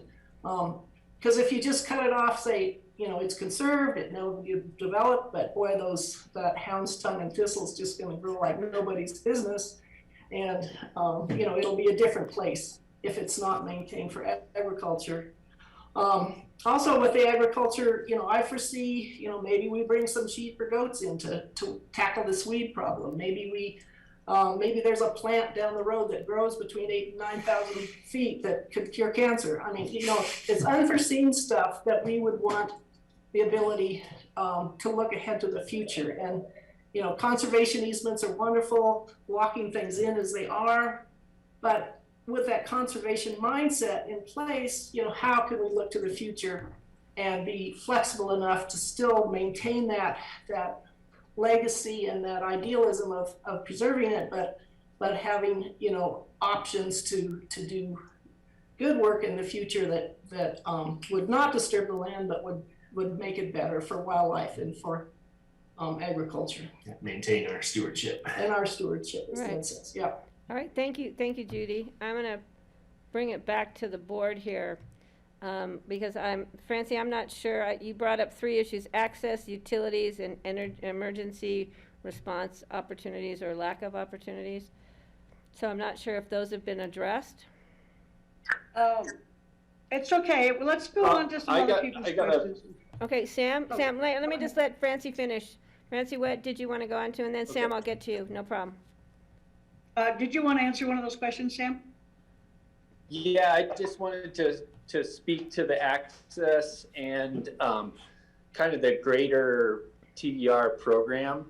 You know, what I see, the beauty of Yank Creek is that it is isolated. It's an island within the Forest Service land, and it is a long road in there. You know, and if it got developed to the maximum potential, that's a lot of road to improve. Those are utilities that have to be brought in, and all that affects the surrounding area. You know, it'd be a lot of construction, a lot of bulldozers.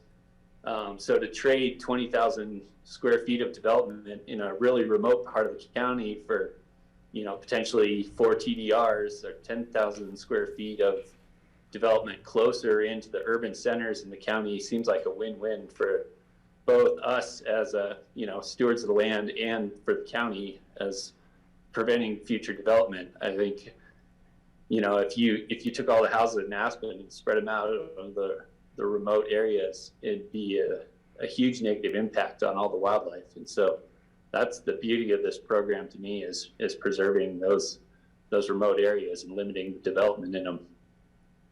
Great, thank you, Sam.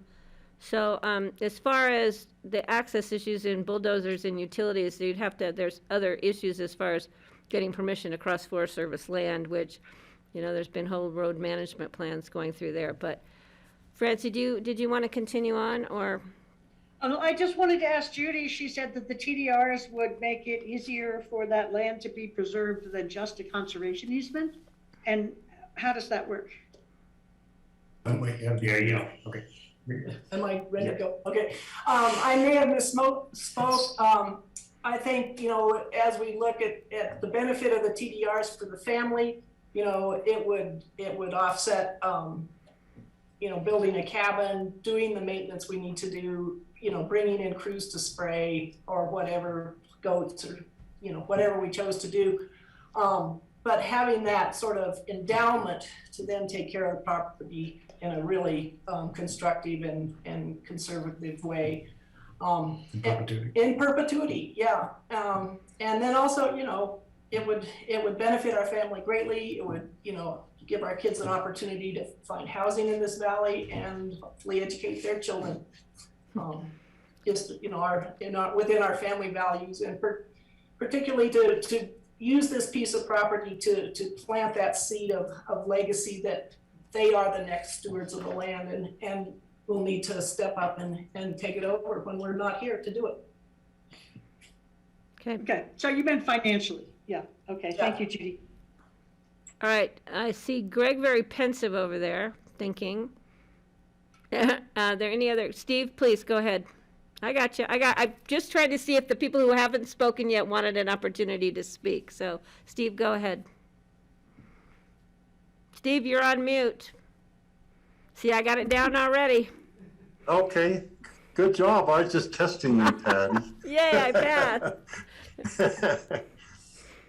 This feels like old home week with the Carbondale Community School with Francie and me and the Perry family there. It brings back lots of good memories. I had a question about, I know that your property or Yank Creek was mentioned as a potential site for a reservoir at one time, as either part of the West Divide Water Conservancy District plan for the Crystal River, or perhaps as a off mainstream storage site for water from the Crystal River to add back into the Crystal River during the late summer, just to augment the low flows in the lower part of the Crystal River. Those were a couple of ideas that were tossed out, I think, in a basin roundtable meeting quite some years ago, I think, when we were discussing the Colorado Water Plan, actually. So does that bear any merit? Maybe it was just purely fantasizing on the part of whoever was bringing it up, but I think there might be some merit to that. Is there any potential, or is there any future in that idea of a reservoir on Yank Creek, either on your property or farther down the creek somewhere? That's a good question. I mean, we don't know the answer to that, but I believe the Colorado, what is it, the water board, the Colorado, I'm not sure what they call it. River Compact. Well, not the River Compact, but anyway, the board that is based out of Glenwood, there was a plan to divert water from the Crystal and put some kind of storage reservoir on Yank Creek, which isn't that big. It obviously would impact our property. And whether, I believe the original intention years ago was to divert it to Divide Creek through some kind of tunnel system. I don't know. For all intents and purposes, I don't think it's feasible or realistic at this point, but in the 50s, when they were proposing a big reservoir above Redstone, Placida, I think they added that in as a way to store more water. Again, it'd be a question to research and figure out, but I think it's kind of a non-issue at this point, in my opinion. Okay. Nobody's contacted us about it. All right. I think it was from the 1950s idea, probably, but just verifying, you have no intention of pursuing anything resembling that whatsoever. You didn't suggest water storage at all on your property. So I was just curious. I wanted to bring that up because that was, something that had been a suggested use for that property at one time. Yeah, it was suggested, and again, if it wasn't our idea, I'm sure it was, they would take it through condemnation or something to do it. So okay, it wasn't something we were proposing. Okay. Now getting to the back to the topic of the TDRs and a residential structure on your property. My gut feeling is that having the potential to build some sort of a cabin and I think 1,800 square feet is probably a decent size for a ranch family. We're all used to smaller square footage than seems to be the norm these days, but that could be extremely valuable going into the future for your family to have a residence on there that you could use like a cow camp, or it could be used as a bed and breakfast kind of ranch visit in a remote area, or a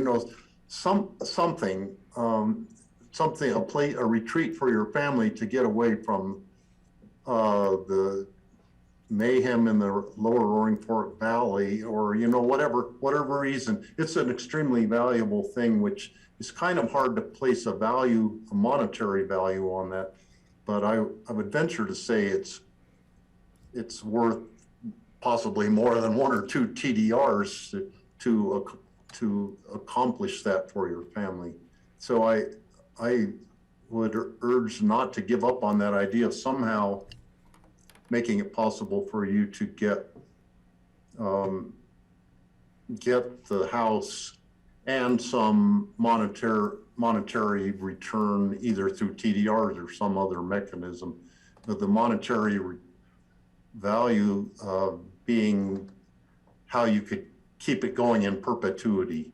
It's your endowment to keep providing income to help you maintain the land. And I totally understand where you are in terms of weed control, because we have, familiar faces on our place too. Anywhere where you run livestock, you end up with hound's tongue and one or more kinds of thistles that you have to deal with. So I don't know if doing a limited conservation parcel mechanism is the right one for you to pursue, or perhaps it seems to me maybe doing a conservation easement through open space and trails where you would get the house site and you would get money also in some fashion from open space and trails might be the best mechanism to achieve what you want to do. And I'm just going to toss that out, not having looked at the logistics or knowing the valuations or any of that, but that seems like that could be the best route to go in this case. Thank you. Thank you, Steve. Kelly, Greg, I don't know which one of you had your hand up first. Greg? Okay, Greg, thank you. And then Kelly. I thank you for bringing up the reservoir thing. I do remember the conversations about that, and John Ely would be probably our resident expert on that. So I don't know if John has anything to add regarding. I can also comment on that. Okay, Kelly as well. I know, John, we talked about this years ago when I think we chased them out of there, right? The West Divide Creek or the River District, who was it who wanted to do this diversion? And it reared its ugly head several years ago, and I'm not convinced it won't again. So I'd love to just get a little background on that. That'd be my first question. Thanks. Okay, John or Kelly, which one of you wants to respond to Greg's question?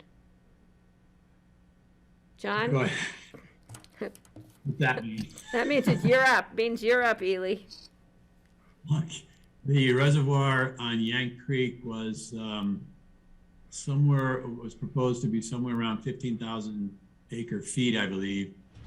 It was part of the West Divide project, as it was known, in the Crystal River Valley that included 3 reservoirs: the Yank Creek Reservoir, Placida, and Osgood. I can't recall right now in what year we resisted their diligence application, but we ended up by prevailing. That site has been abandoned. The water rights associated with the reservoir have also been abandoned. And although I believe the West Divide still wants to divert water out of the Crystal and deliver it over to Mam Creek and to East Divide Creek or West Divide Creek over in Garfield County, to do so, they would not be able to utilize a reservoir on Yank Creek without a subsequent filing. And any filing now, of course, would have a current date and not something back from the old CRISP days, Colorado Reservoir Supply, Water Supply Management Plan, and from the 1950s. So the likelihood of that thing coming back on Yank Creek is pretty slim. That's not to say that a potential diversion wouldn't be attempted to try to take water over the divide into Garfield County, but the difficulty certainly increased when those water rights were abandoned. Great, thank you. Kelly, did you want to add anything to that, or are you good? Yeah, I pulled up the basin implementation plan, and those priority rights were abandoned between 2012 and 2014. It was a 1,500 acre reservoir, but there is conditional rights that, like John said, would not, the priority date would be late. Okay, thank you. Greg, did you have more, or can I let Kelly ask her questions and provide her other comments? And then Francie. Kelly and Francie can go. Okay, thank you, Greg. So Kelly? Yeah, I guess I do want some clarification on what Steve had said, because I guess I'm not sure what he said about the conservation approach was accurate. I thought this was the conservation approach that is under the code, and then open space master plan, which seems like it applies to much greater acreage. So I don't know where their development would come from in a conservation plan type of scheme if it's not this one. And then I so I'm a little confused about that. And then about this application, I guess I'm confused. Do we have discretion on whether to consider that cabin as existing or not? And then would that reduce the total acreage by 70? Is that one of the points of question for us to debate today? And then otherwise, you know, I guess what are our various paths for decisions here? I mean, I get that we, you know, could just reject the request for the 4 TDRs in exchange for the conservation development parcel, but are there other sort of sub directions that we might approve? Yeah, I could use help with that. Thanks.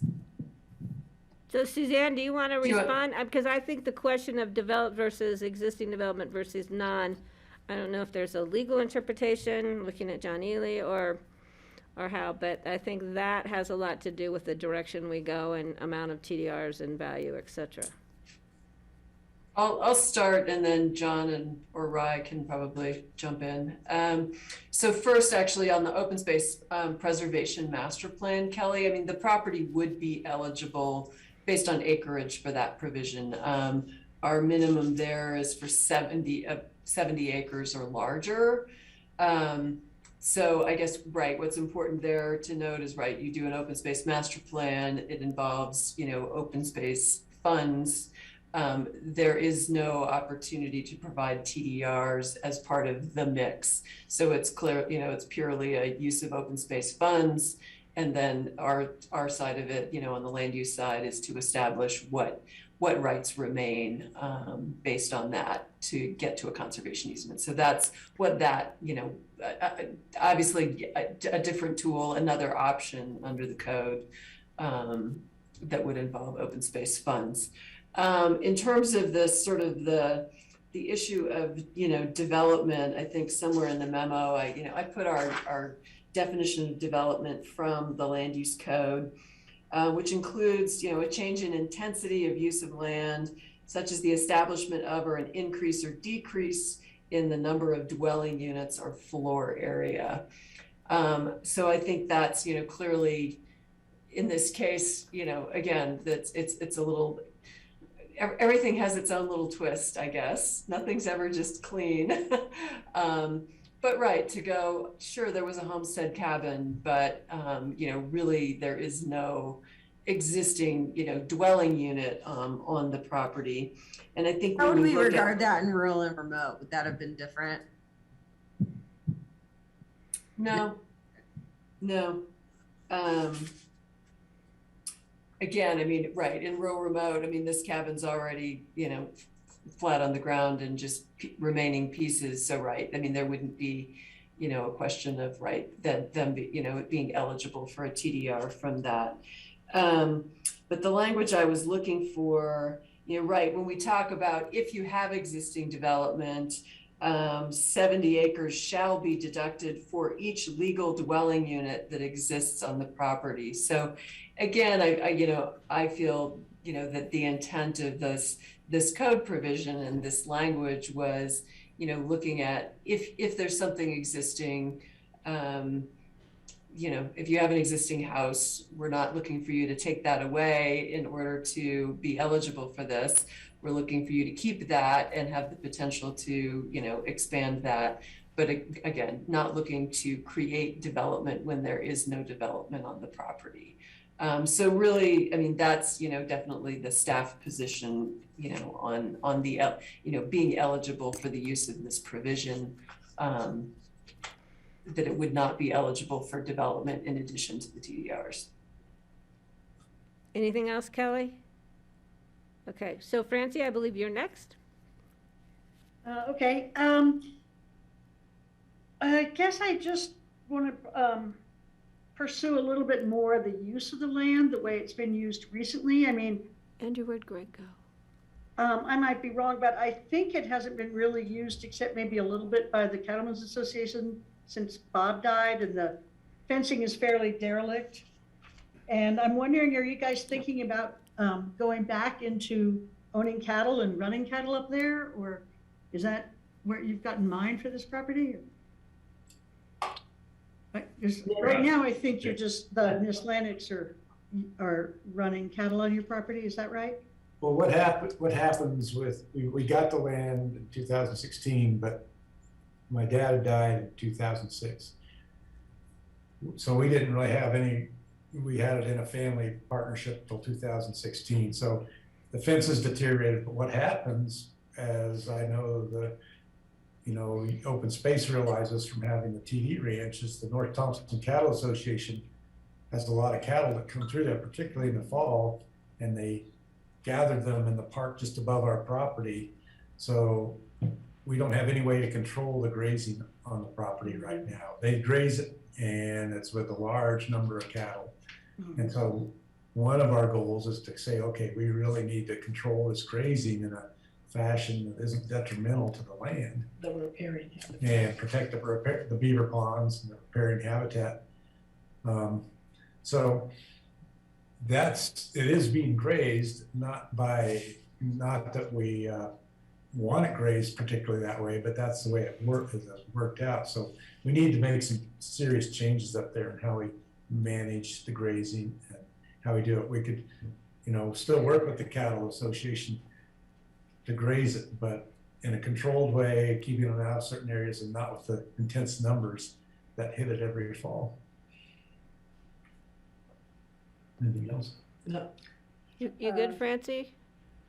I guess so. I mean, it sounds like you want to build a place up there so that you can be up there and have cattle up there and stuff.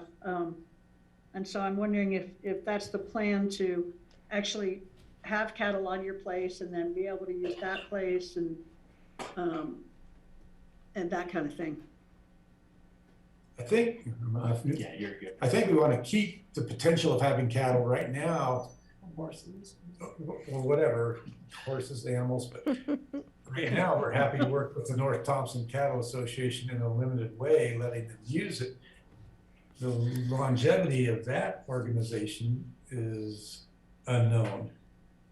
As you know, they have,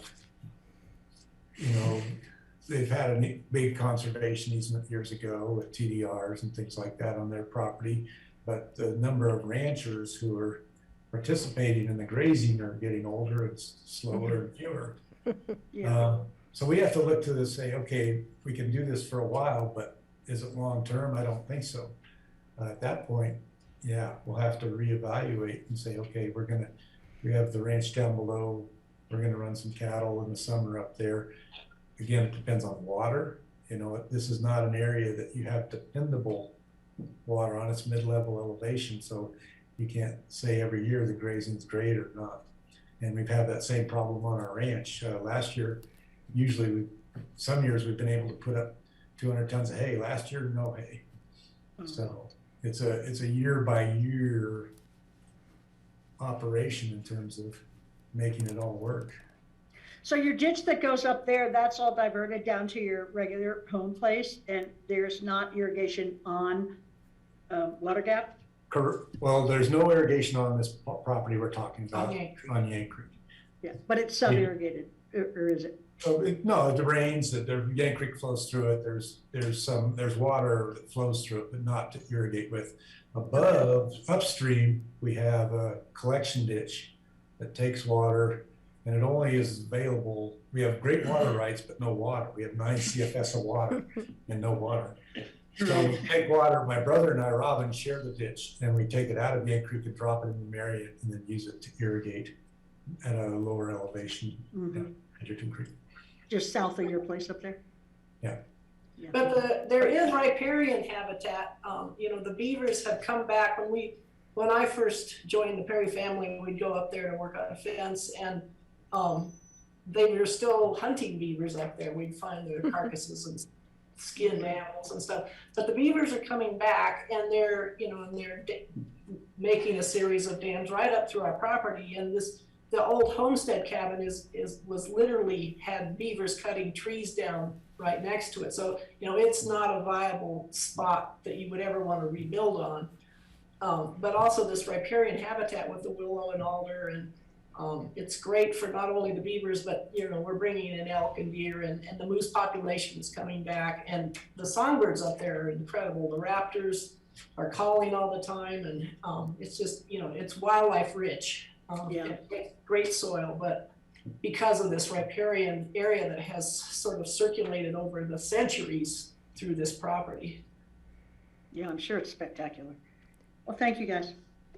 Okay, I'm gonna, from what I'm hearing, and please board members jump in, we have some questions about other options and possible opportunities to work this out with the Perry family, to preserve the land, to allow some continued use of the land for preservation of the habitat areas, for fencing, for possible grazing or other opportunities, for some limited square footage of development associated with their ability to maintain and continue to operate this property. Also, the possibilities are a flat-out conservation easement with a parcel dedicated for development that we could do through open space and trails. The possibility of rural remote zoning, the issues that Francie brought up, access, utilities, emergency response access, those are things that may qualify this for rural remote with a 1,000 square foot cabin with some TDRs coming off of it, it's my understanding. And then we could look at the pros and cons, what would be allowed, what would not be allowed on rural remote zoning to allow them to continue this agricultural ranching, you know, livestock kind of activity up there. So that's kind of, it looks like we need more information about these other options possible, or I'm not sure we're going to move forward on this option, to put it blankly. So, Kelly, you had your up, and then Francie again. No, I'm sorry, I'm done. Okay. Kelly, please. Yeah, I think maybe I could also use some clarity. You know, before the deer hammer, I'm not sure this tool is something I'm completely familiar with and comfortable with, but the sense that I'm having is in some of like similar, like these other tools maybe have tee us up for a little bit of a more comprehensive conversation about what is included in the conservation easement that benefits, you know, runs to the benefit of the county. And maybe maybe this process does have that opportunity, and I just haven't seen it, or we haven't fostered it yet. But, you know, because just approving 4 TDRs isn't giving necessarily, like, I'm not hearing that that's giving the county any assurances that the commitments and visions are going to be carried forward into the future as far as, you know, rehabilitating the land and all those kind of things, which in another type of conversation, we would have more confidence through our conservation easement program that those would happen. So I'm feeling a little uncomfortable with using this process to move forward. You know, I do want to express like a desire and a commitment to like bring conservation of that land to fruition one way or another. But that's what's leaving me a little uneasy here. I just feel like our other tools have lent themselves to kind of more in-depth, you know, more sort of detailed conversations about what runs to the county's benefit. And this tool just doesn't seem to be teeing that up. So maybe I'm missing that, or maybe that's, you know, that comes in the future. But that's why I'm not sold on approving this. Well, and that's kind of exactly, I'll get to the Paris here in just a sec. Exactly kind of where I was is that I think what I'm hearing is that we all would like to see this property conserved and maintained. At the same time, we'd also allow your current activities at some level to go on in perpetuity. The value of this property and the possibility of, so that's why I would, and from my knowledge and my history with rural remote zoning and this location of this property and the access issues and the utility issues, et cetera, may make it a perfect property to rezone to rural remote, but we need to have the applicant and staff maybe look into that. And also with the mineral rights, I think you brought that up, that is a huge issue in that neck of the woods, literally. So I don't know, where the board might want to go from here. This is another one of those very complex, sorry guys, we thought we knew it all about, limited conservation development, but it's not an easy process, and you guys have challenged us in picking our brains again, so we appreciate that. So before I see the other members, did the Perry family want to comment more, or I see your hand raised? Yeah. A couple of things. Yeah, I think enclosed in your packet, we did do some draft work on an easement. And I think we addressed a lot of how the conservation, we would work with the conservation as a start, through that draft. So that's one thing you can refer to as you as you study this issue. And again, as you brought up, the mineral rights I think are an underappreciated. We want to donate them, and we want to make them permanent. Make them permanent, but I think what I read about for the first time was this Middle Thompson Creek potential conservation area, with your Hunt property. And it's my understanding you don't have the mineral rights on that. This could be kind of a keystone piece to, as if they were to develop it and come from the north, you could say there's no mineral development on this south of this property or on this property. It's something to look into and analyze, and I don't have all the expertise to it, but I do have a degree in geology, and I understand their value we're on the edge of the basin, of the geologic basin, and in 2000, when in the Bush administration, they were ready to start throwing leases around, so it's something worth considering. That's my point. Yeah, I think we truly appreciate you bringing that up, but we don't have the information before us today to bring that into this discussion. That's something we may have to think about continuing this, but giving staff direction and the applicant direction as to what further information, what further opportunities, which we did on Deerhammer, because Francie was wondering what other opportunities we might have. So I think those are important issues. So Suzanne, can you help me out with this? Is that something that, rather than, I'm kind of thinking if we don't continue this with some direction to staff and to the applicant, and we go for a motion and a vote, it might not get us anywhere. So a couple of thoughts. I guess to Kelly's questions, if you grant approval of a limited development conservation parcel, they are required to put a conservation easement on the property. That conservation, at that point, the details of that conservation easement would come back to the BOCC for acceptance. So same with Deerhammer, you don't have the conservation easement in front of you as part of your consideration of that application, but that is a condition of the approval. If granted, if approved under this provision of the code, then they are required to put a conservation easement. And then that, there are details that get worked out as we move forward with that language. And could the mineral rights issues come back in then under the conservation easement, or is that something we would need to be considering when we're talking about the number of TDRs? The land use code is silent on that issue. There's no consideration, I guess, of that in terms of whether you approve this under limited development conservation or not. The development that's spoken to in the code is, the right to build more houses, is kind of really the realm that we talk in, that you're removing that development potential. Obviously, I think looking at that as part of the conservation easement is clearly valuable. How does that translate into this land use code provision? Yep. I was like, somebody wants to jump in there. Yeah, no, it was Rye had either something to the dog. I was talking to my dog. How did I know that? Between the dogs and the cats, yeah.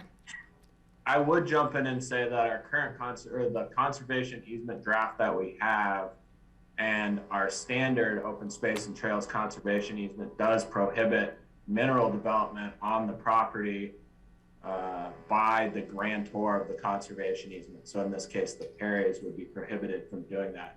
standard conservation easement. That's a good point. Thank you. Francie, did you want to jump in? Yeah, I wanted to ask Bryce, so what about eminent domain? What if those big bad guys came back with their natural gas desire to drill? And is there a possibility that they could take over with eminent domain over a conservation easement? Well, I'm gonna mute. All our conservation easements do contemplate the possibility of condemnation at some point in the future. Of course, that condemnation usually wouldn't be carried out by a private party, but by some governmental entity that has condemnation authority.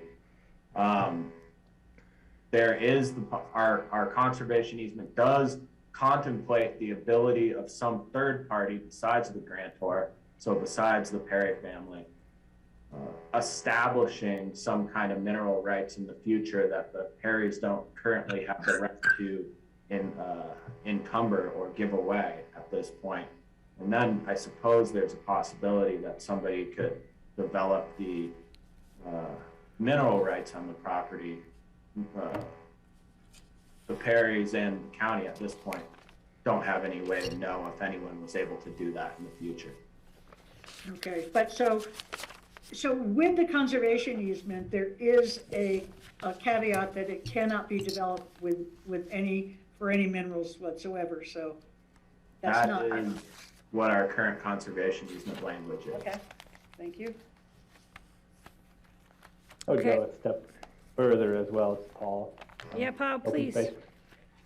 And say that, the conservation easement also restricts the ability of any sort of future mineral right holder coming in to extract to do it in a way that's a no surface occupancy. So we're forcing them to move off the property to protect what we're investing in through our program, if that makes sense. So they would have to figure out a way to extract their minerals through directional drilling or something like that. And we would be a party to that agreement between the landowner. Okay. So, Kelly, please, and then Steve. Yeah, sure. I just, I want to keep talking on this. I think for me, maybe we just have to like flip the conversation on its head and hammer out a lot of the conservation type of stuff before I'm ready to approve for TDRs rather than vice versa. So, I'm not sure this is the tool. If it does end up being the tool, I'd like for all of those conversations to happen before us and with open space's input and everything ahead of time. Or prior to that approval. Thanks. So then is that kind of a direction to staff to, if we continue this, we want to come back with some more concrete information about a conservation easement and the opportunity to develop some kind of structure to accommodate uses on the property? Because we don't have that before us now, and we don't usually go through the details of a conservation easement in a regular meeting unless we have something in front of us that's a little more concrete. So that being said, I'm seeing nobody really even nodding. Paul, did you want to see your hand? And then Steve, I have you on the list, Steve. I haven't forgotten you. Yeah, I just want to say we worked hard with the Perrys to draft a conservation easement. The thing that we got stuck on was making sure we were in line with the code that we were applying to, but also knowing that there was this kind of middle ground where the Perrys wanted to go a little bit outside the code, so we didn't quite know what to draft. But what we did draft into the easement was the commemoration of the public access route, because there is an old Forest Service road that comes through. So the Perrys were happy to say that this is a public access route and attest to that. So that was a huge get for open space and trails. We did talk about a warming hut or a possible loop through that area, but we also didn't want to gum up the works for their desire for a family cabin. So that's the only reason why we didn't include it in ours. which we're happy with. So, you know, if we have direction one way or the other of how we want to do this, we'll draft it in a way, but that's just why we ended up where we were. Okay, yeah, and Paul, I do have the red line copy of the draft conservation easement in front of me. But you're right, unless we know which direction we're going, we're not sure how this applies, right, at this point. So has the board reviewed this draft agreement and?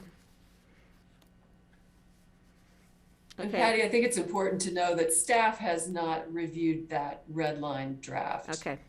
That, you know, again, we put it in the packet because the applicant had worked on it and wanted to present that to you. Okay.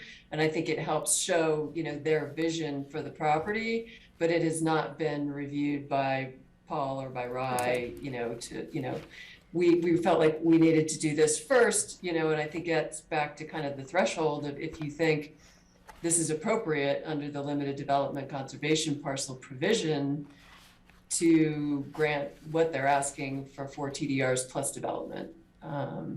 You know, because right, if not, then, you know, how else do we go about this? If it is the potential for a rezoning, you know, we have a different process we have to go to. That has to go to the planning commission before it can come before you. So again, just, you know, kind of have to go back to, I think, that threshold of if we think that this is the appropriate tool for, you know, what it is they want to accomplish. Well, and thank you for clarifying that, because I did go through this and I have highlighted notes on all the sections that are redlined.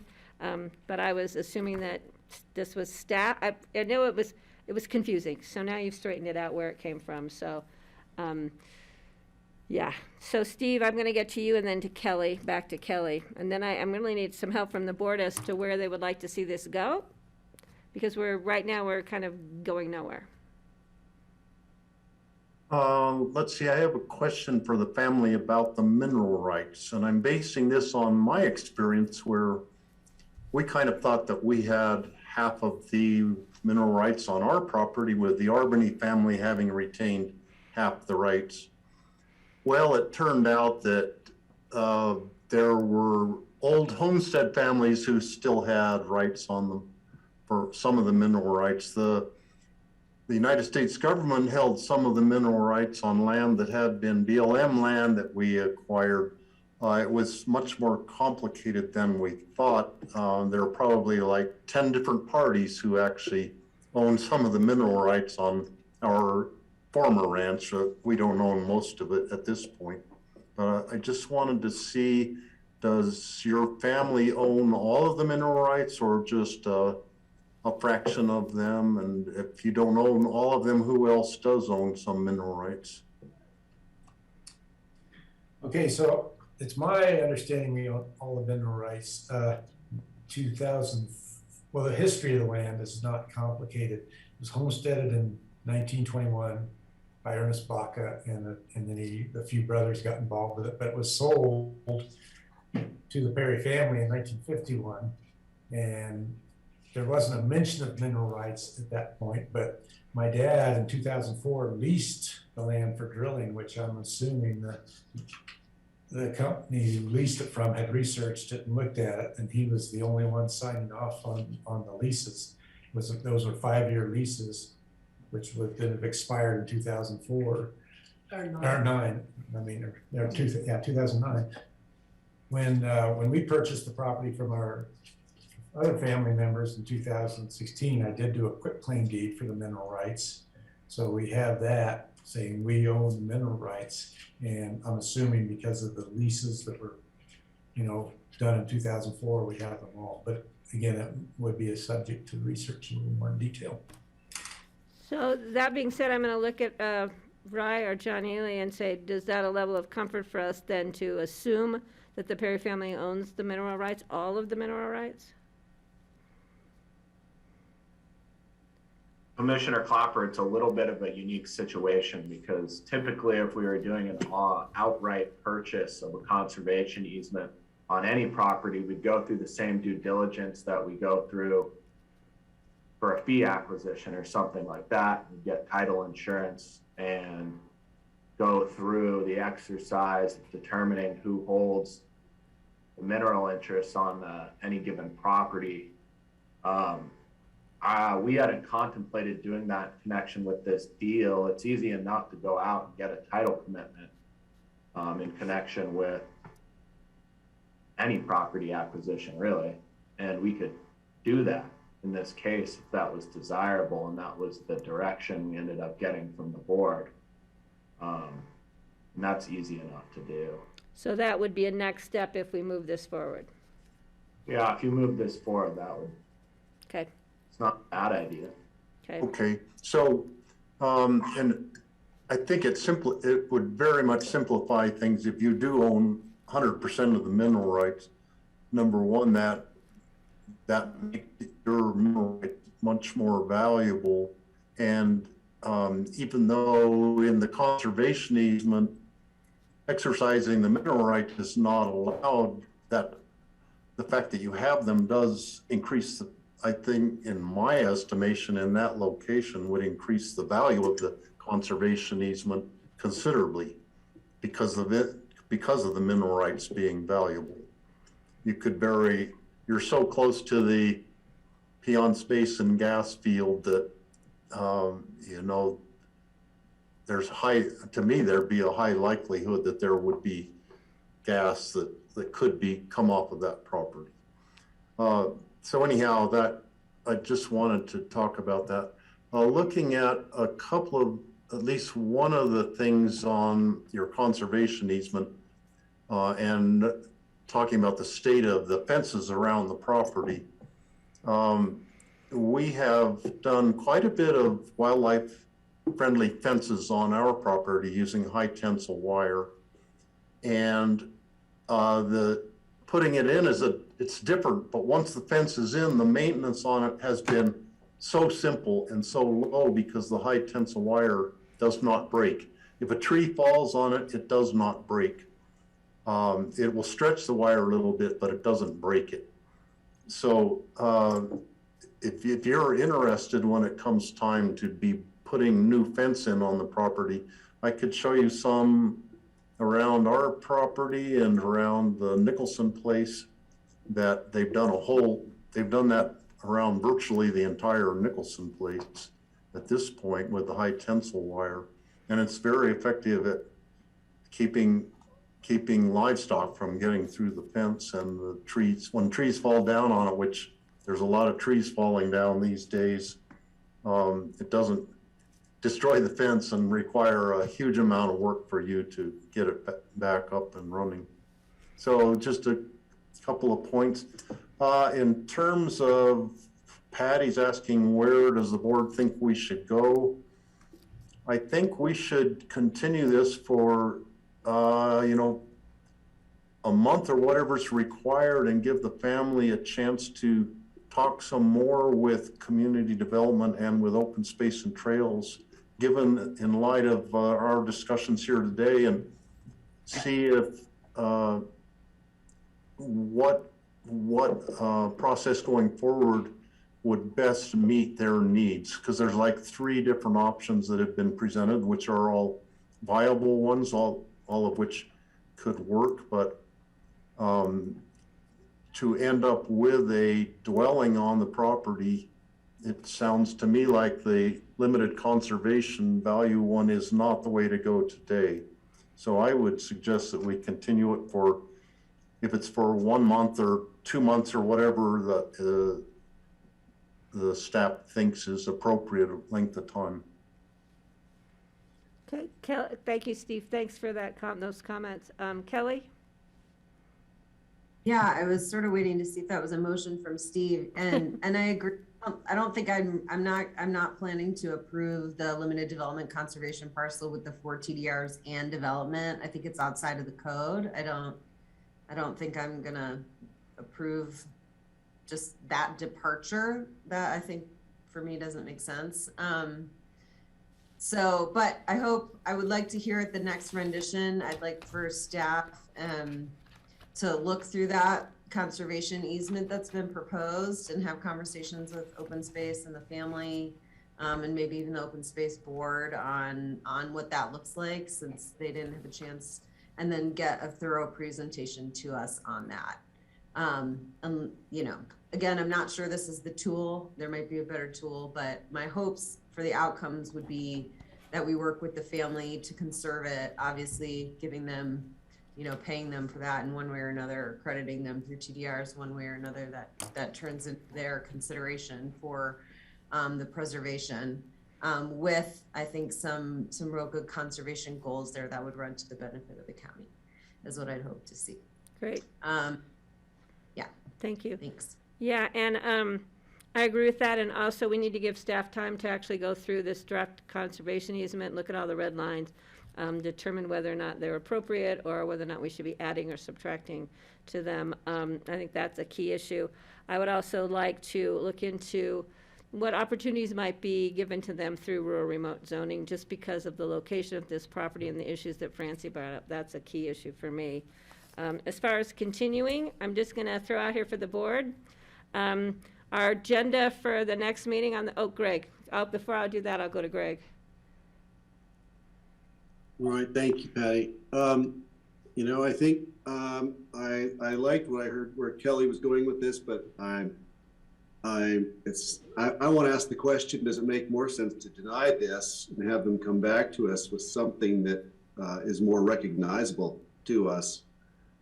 This is pretty unconventional. I'm not comfortable with it.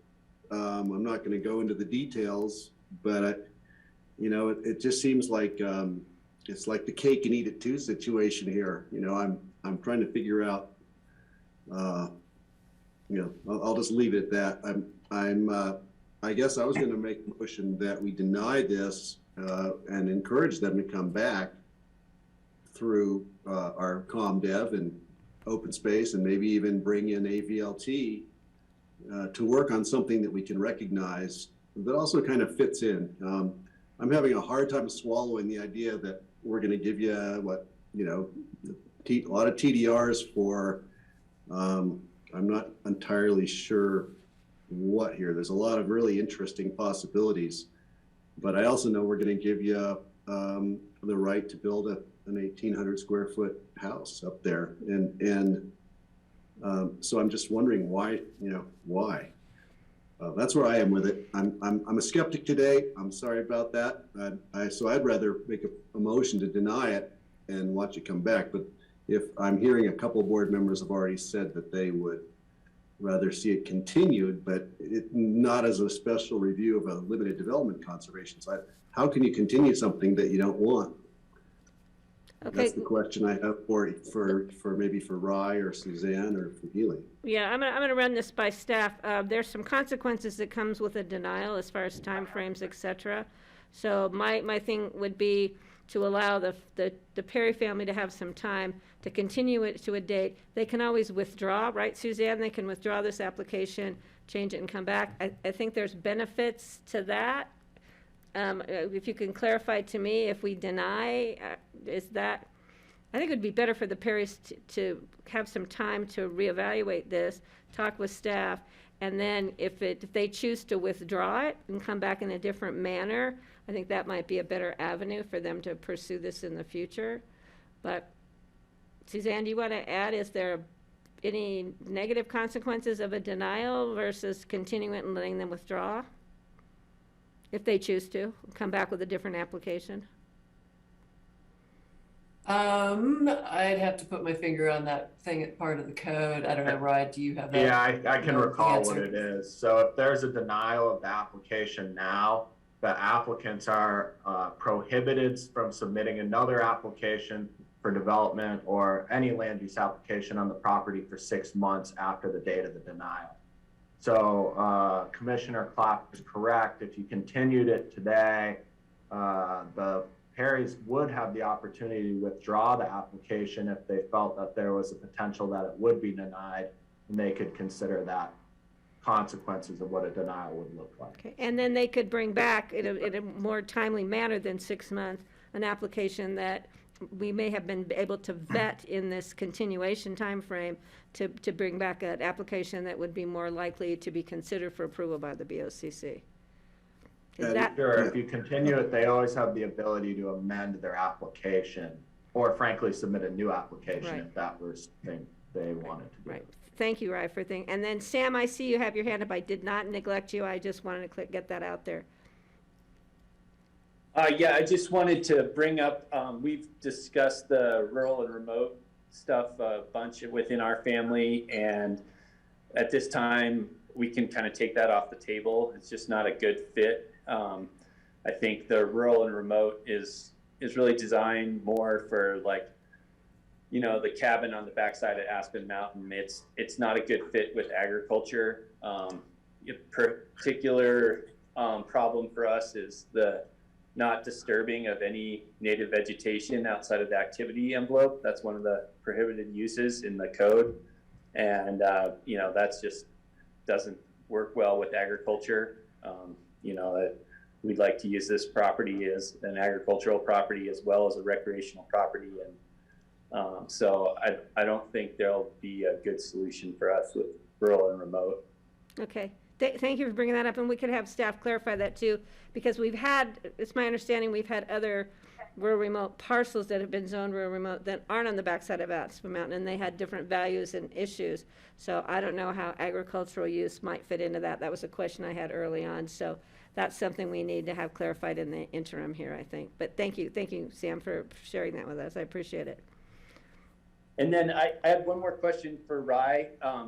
You know, if we did get denied on an application and chose to sell the property, could a new buyer come in and reapply within 6 months, or would that preclude the new buyer from applying as well? I think I don't have the code section in front of me, but I believe it applies to the property itself, not to the owner. So off the top of my head, my recollection is that it would prohibit somebody from bringing in an application for 6 months for development of the property, whether it was you guys or some new owner or something like that. And how about if it wasn't development, but just an application for TDRs? Still an application. It'd still be a land use application. So, okay. Yeah. Also a good question. I can confirm that with you all once Suzanne and I get a chance to look at the code more closely. Okay. Steve, please. You gonna? So I'm looking for a date to continue this to. I'm thinking that 1 month out from now would be appropriate for Suzanne and Paul to be working on this with the family. If you don't have everything done by then, we could continue it again, but does 1 month out sound like a good time frame to you, Suzanne? Steve, I've already looked at dates in our agendas going out in the future. February 9th, the 26th, 2 weeks is out. That agenda is packed. February 9th, it would be the next. And then following that, because I will be out of town for the February 23rd meeting, and I would like to maintain my participation in this. So the next one would be March 9th. So if I could make a motion. Can I just have a point of order? Does Greg need to withdraw, or do we need to, does Patty need to call for a second on Greg's motion? Oh, did Greg actually make a motion?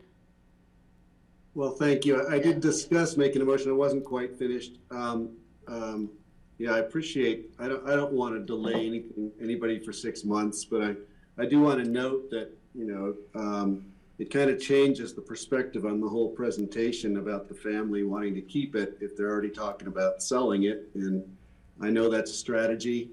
You know, but we've also seen so many people come to us and say they're going to keep it in the family. And as soon as we, you know, the board does the approval, bam, somehow it sells within seconds. So, you know, I don't want to even go into any of that. So I was actually thinking, well, if there's not enough action here to continue it, then I would certainly make a motion to deny it. But I'm willing to make a motion to continue it right now. But I have to say, I'm not leaning toward approving a limited development conservation easement presented the way it has been. It just doesn't seem right to me, and so that's where I am with it. But I can make a motion right now to continue to March. What was it? March 9th. No, March 9th. I could make a motion to continue to March 9th. If that's just prolonging the inevitable, I'm willing to withdraw that and revise that to a motion to deny. So let me just, can I get a second on Greg's motion to continue to the 9th? Steve, are you going to? I'll second that. Okay. And then I'm going to ask staff, because we may amend the motion, would it be better to continue to the 9th of February? That was the 9th of March. And then continue if need be? Or do you think February 9th will give us enough time?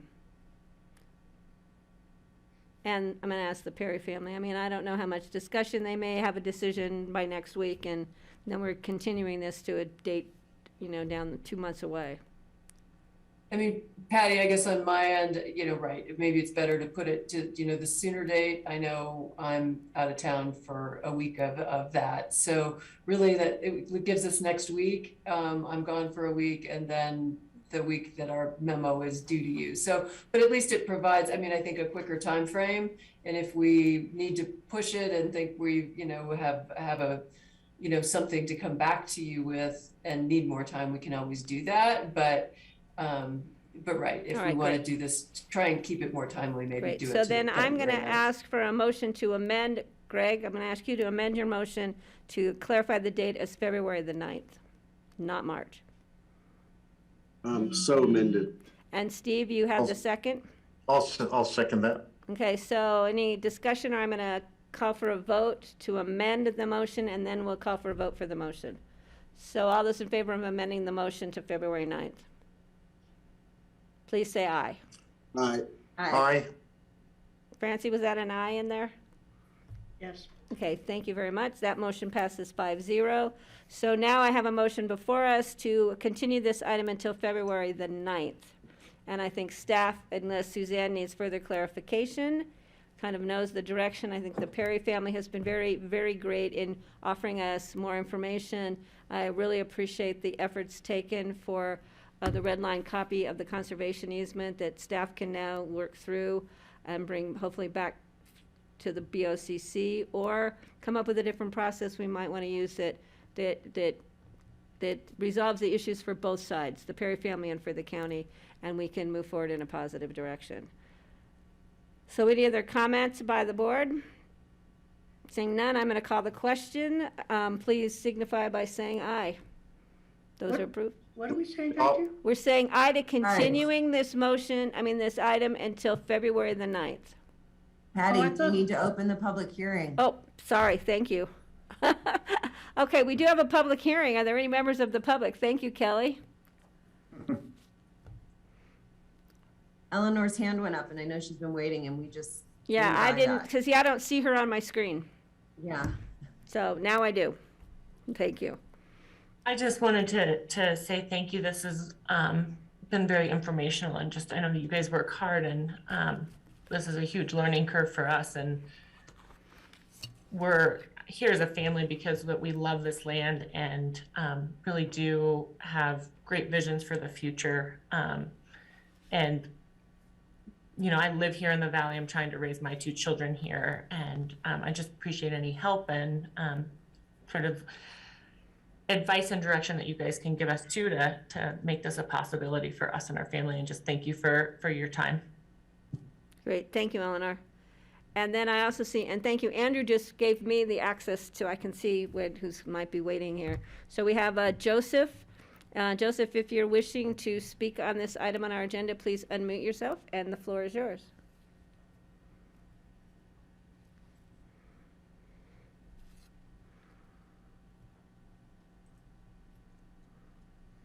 So again, Joseph. This is Joseph. I have nothing to add. Okay, great. Thank you very much. We appreciate your listening in. And Eleanor, again, my thanks. So Kelly, and thank you for bringing that up because you have it on your screen and I don't, but Andrew and I are working this out. First time I've actually zoomed into a meeting. I'm trying to move my techno skills up a notch. So now I'm going to call the question. All those in favor of approving a motion to continue this item to February 9th, please signify by saying aye. Aye. Aye. Aye. And do I have a, Francie, that was an aye from you too?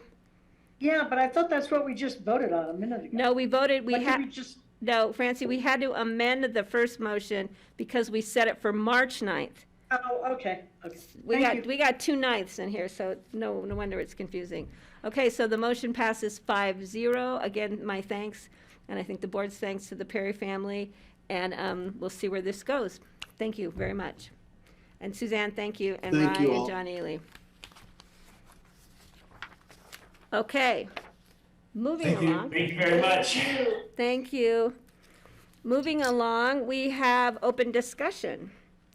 Now, oh, look, John Peacock's come back to us. Oh, I've been here the whole time, Patty, but I don't have any open discussion. I'm just here to hear if the board has any. Excuse me. So do I have any members of the board that have any open discussion items? Come on, there's got to be one out there. All right, so that means that our meeting is done for today. Thank you all for standing by me while I'm trying to get used to running a meeting without everybody being in the room and public being in the room. Good job. Well, there's still some edges here, but we're working on it. Andrew's been very patient with me. We've been doing hand signals. Yeah, Steve, did you have something you wanted to bring up? Well, I guess it could be an open discussion. Both Kelly and I worked with having a laptop in front of us with Zoom opened up on our laptop during the meeting, so we could actually see the people raising their hands and everything. And to me, it worked very well. I think it worked well for Kelly also. Steve, that's a great you idea can- because I have my laptop right here in front of me and I zoomed in. And the problem was is Andrew and I hadn't configured it for me to be running the meeting and have all the information Yeah. in front of me.